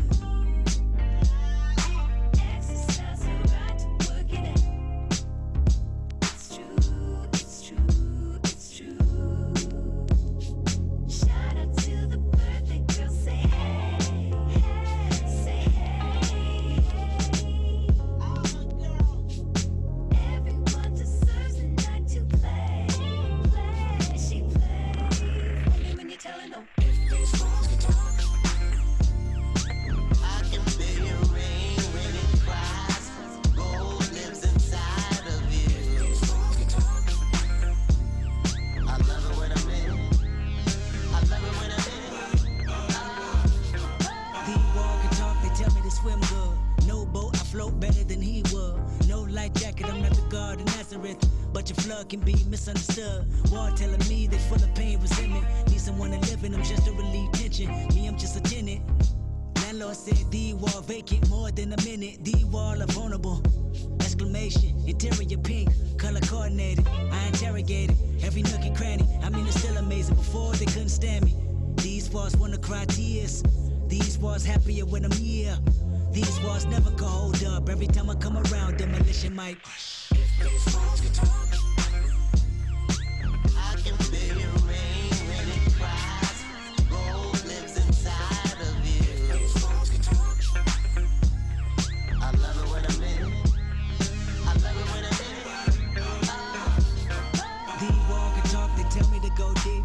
Yelling at me continuously, I can see your defense mechanism is my decision. Knock these walls down, that's my religion. Wall feeling like they ready to close in. I suffocate, then catch my second wind. I resonate in these walls. I don't know how long I can wait in these walls. I've been on the streets too long. Looking at you from the outside in, they sing the same old song about how they was always the cleanest. I beg to differ, I must have missed them. I'm not involved, I'd rather diss them. I'd rather call on you, put your wall up. Cause when I come around, demolition go. If those songs can talk, I can feel your rain when it cries. Gold lives inside of you. If those songs can talk, I love it when I'm in it. I love it when I'm in it.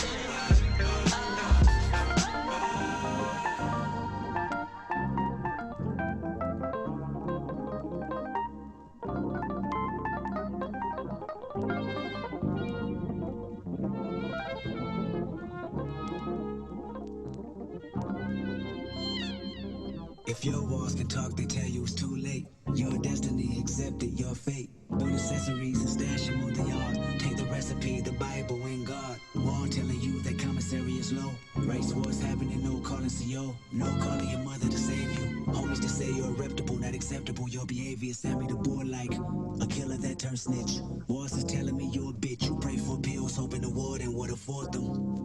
That sentence so important. Walls telling you to listen and sing about me. Retaliation is strong, you even dream about me. Kill my homeboy and God spared your life. Dumb criminal got indicted same night. So when you play the song, rewind the first verse. About me abusing my power so you can hurt. About me and her in the shower whenever she on it. About me and her in the after hours of the morning. About her baby daddy currently serving life. And how she think about you until we meet up at night. About the only girl cared about you when you asked her. And how she fucking on a famous rapper. Walls can talk, talk.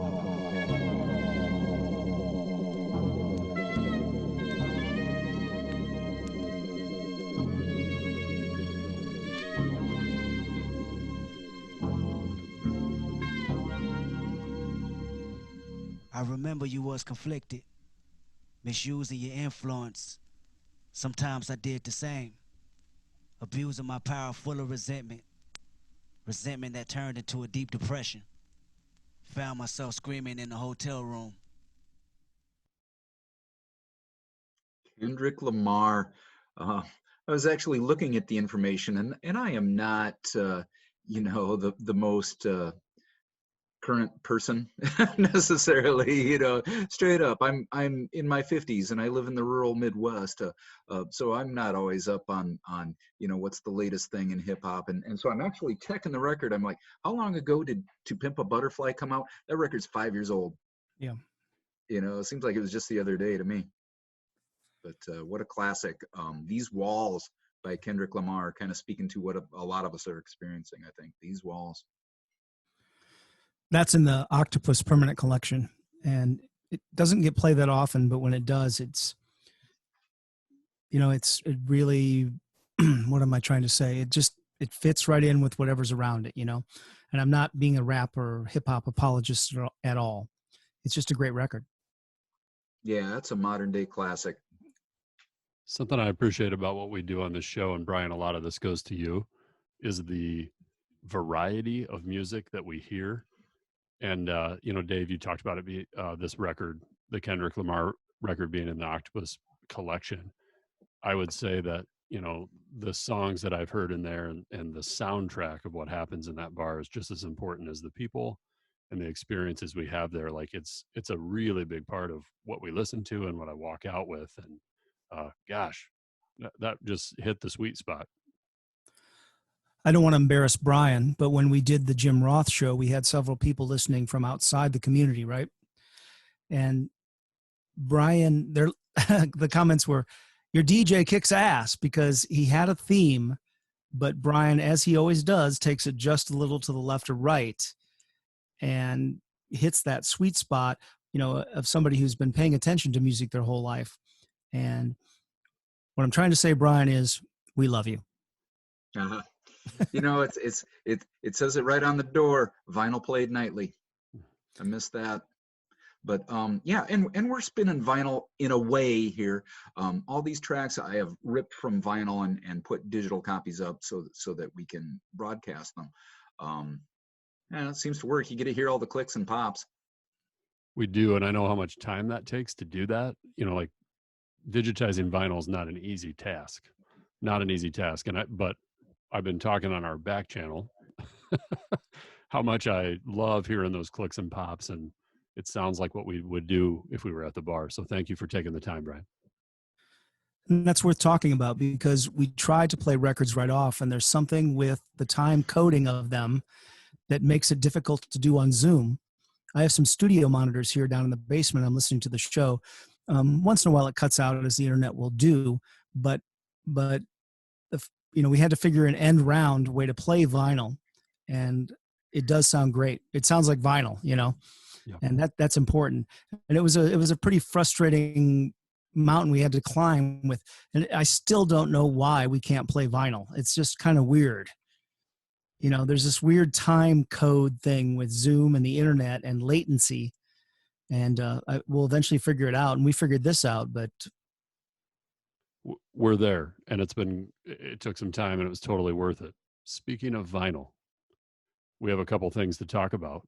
We had the opportunity and the great pleasure of putting out a record back in December, the Octopus Live vinyl compilation, full of my recordings, full of bands from the Octopus stage, 8 of 11 of those bands from the Cedar Valley. We are incredibly proud of that record.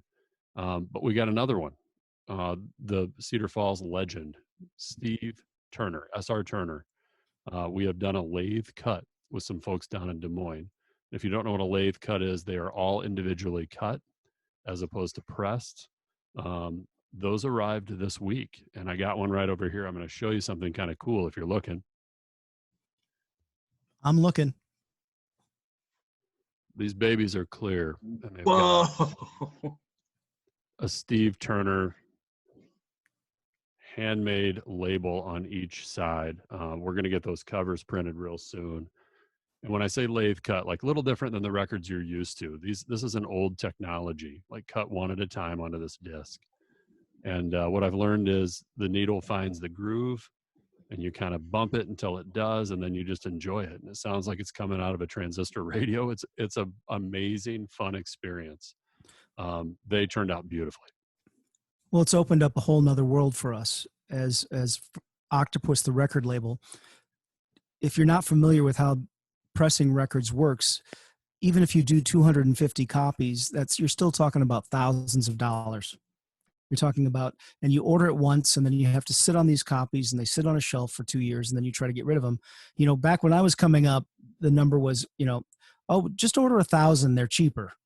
And what everybody's learned is that they still have 500 of those sitting somewhere. So now we can have these records made pretty much to order, keep them in print, and we can also print up things that just never had a chance of ever being put out there. And I'm not going to say who we're talking to, not that it's some big secret, but we haven't reached any specific deals, so it'd be unprofessional. But there's some real interesting possibilities about music that we can put out there, and look at that clear vinyl. I mean, how much sweeter does it get than that? Especially for those of us who just geek out over that. And yes, it's a little more expensive, but yes, it's worth it. And then yes, it will be out there, and we can keep making them. So I hope that the SR Turner record is just a first step. SR Turner is kind of someone we've talked about for a long time, really wanting to put out a record for. And I'm going to be real honest when I say this. When I got it on and got the needle in the groove, I was listening with my daughter. And I tell you, it took me back to the early 90s, being at Stebb's on a Tuesday night and listening to Steve play up on the stage. And I have no shame in saying it brought tears to my eyes, because it really just brought me back to a time in my life. And that voice and the way it sounds. And like I said, it's a different listening experience. You pay attention. You got to nudge that needle into the groove, because it's, like I said, they're cut, each one individually. And you got to help the needle get in there. Sometimes you got to bump the record player. It's kind of like playing pool, but it sounds amazing. And it's a real slab of plastic. It's awesome. It's been a ton of fun. And they're available at mohairpairshop.com, and just click on the Octopus tab. Yep.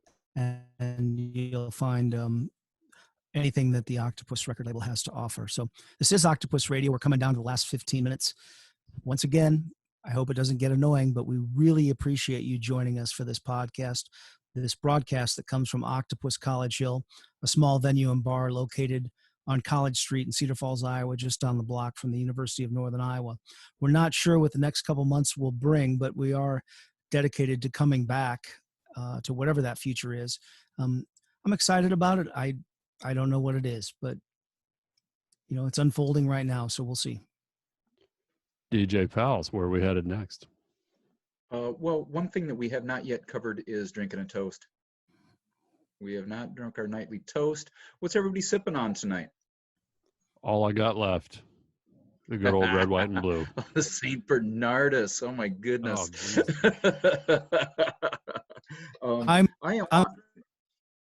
Go ahead.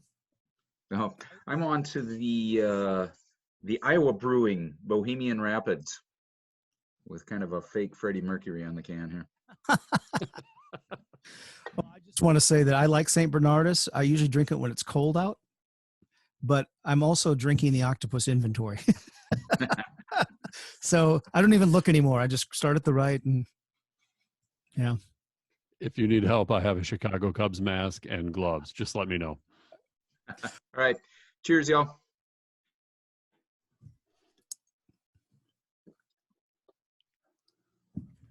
All right, DJ Ralph, Pals.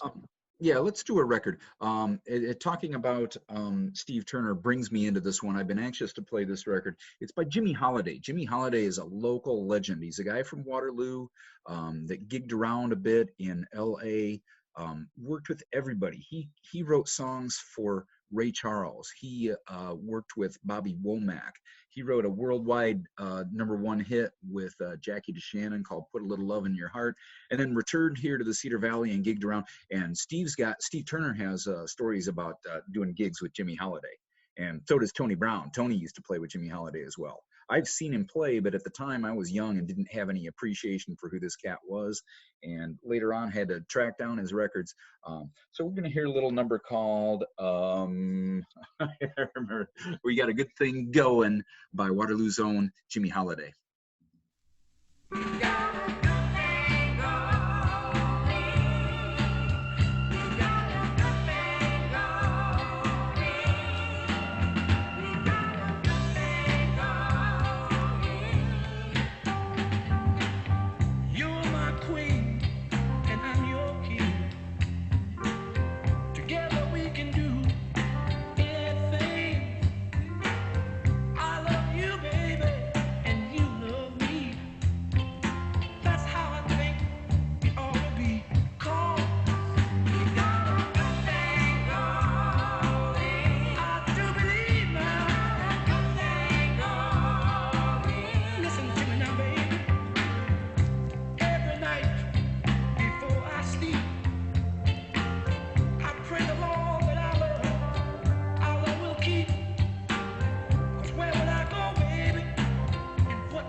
Hey, this is John Chamberlain, and you're listening to Octopus Radio.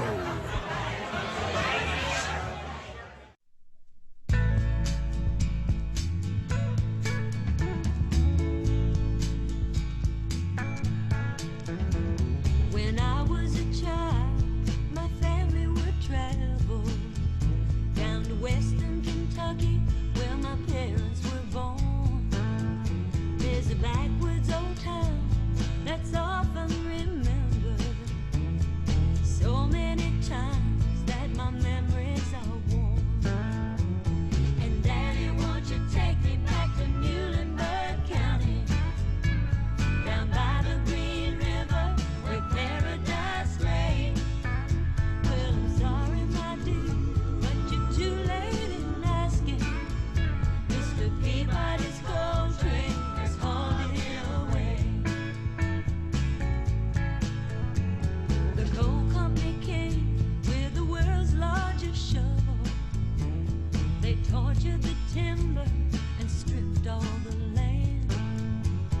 They dug for their coal till the land was forsaken, and wrote it all down as the progress of man. And Daddy, won't you take me back to Muhlenberg County, down by the Green River where paradise lay? Well, I'm sorry, my dear, but you're too late in asking. Mr. Peabody's coal train has hauled it away. When I die, let my ashes float down the Green River. Let my soul roll on up to Rochester Dam. I'll be halfway to heaven with paradise waiting. I'm 5 miles away from wherever I am. Daddy, won't you take me back to Muhlenberg County, down by the Green River where paradise lay? Well, I'm sorry, my dear, but you're too late in asking. Mr. Peabody's coal train has hauled it away. When I die, let my ashes float down the Green River. Let my soul roll on up to the Rochester Dam. I'll be halfway to heaven.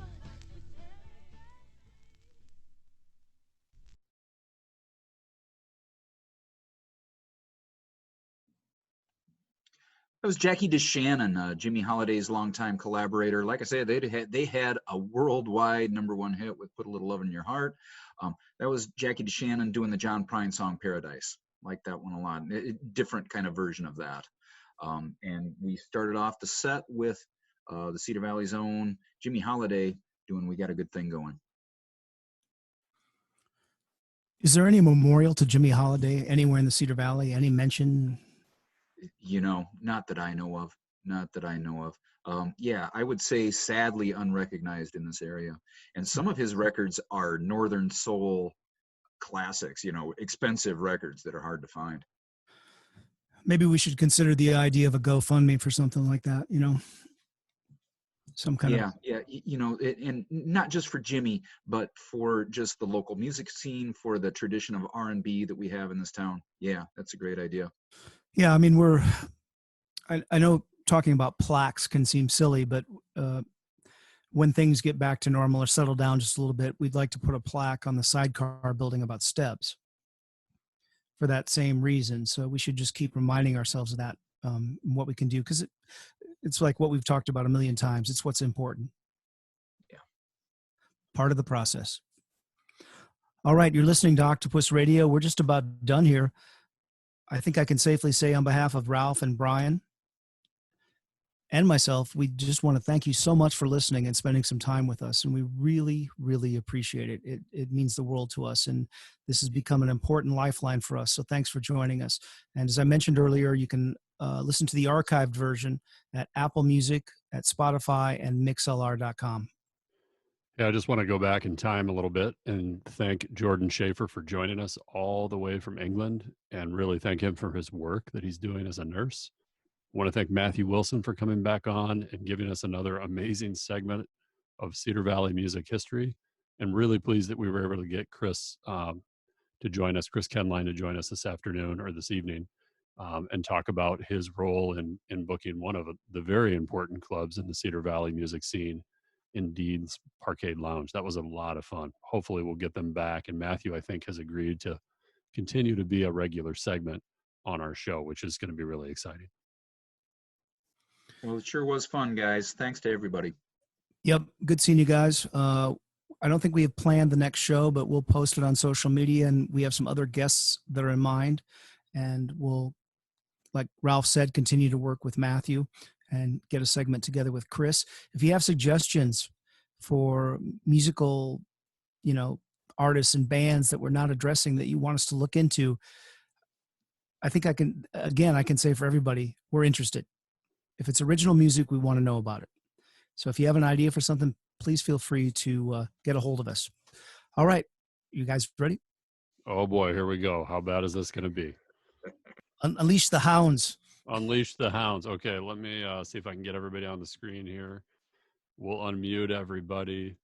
and we'll chant Octopus Radio. We'll see how this goes. Okay, here we go. Are we ready?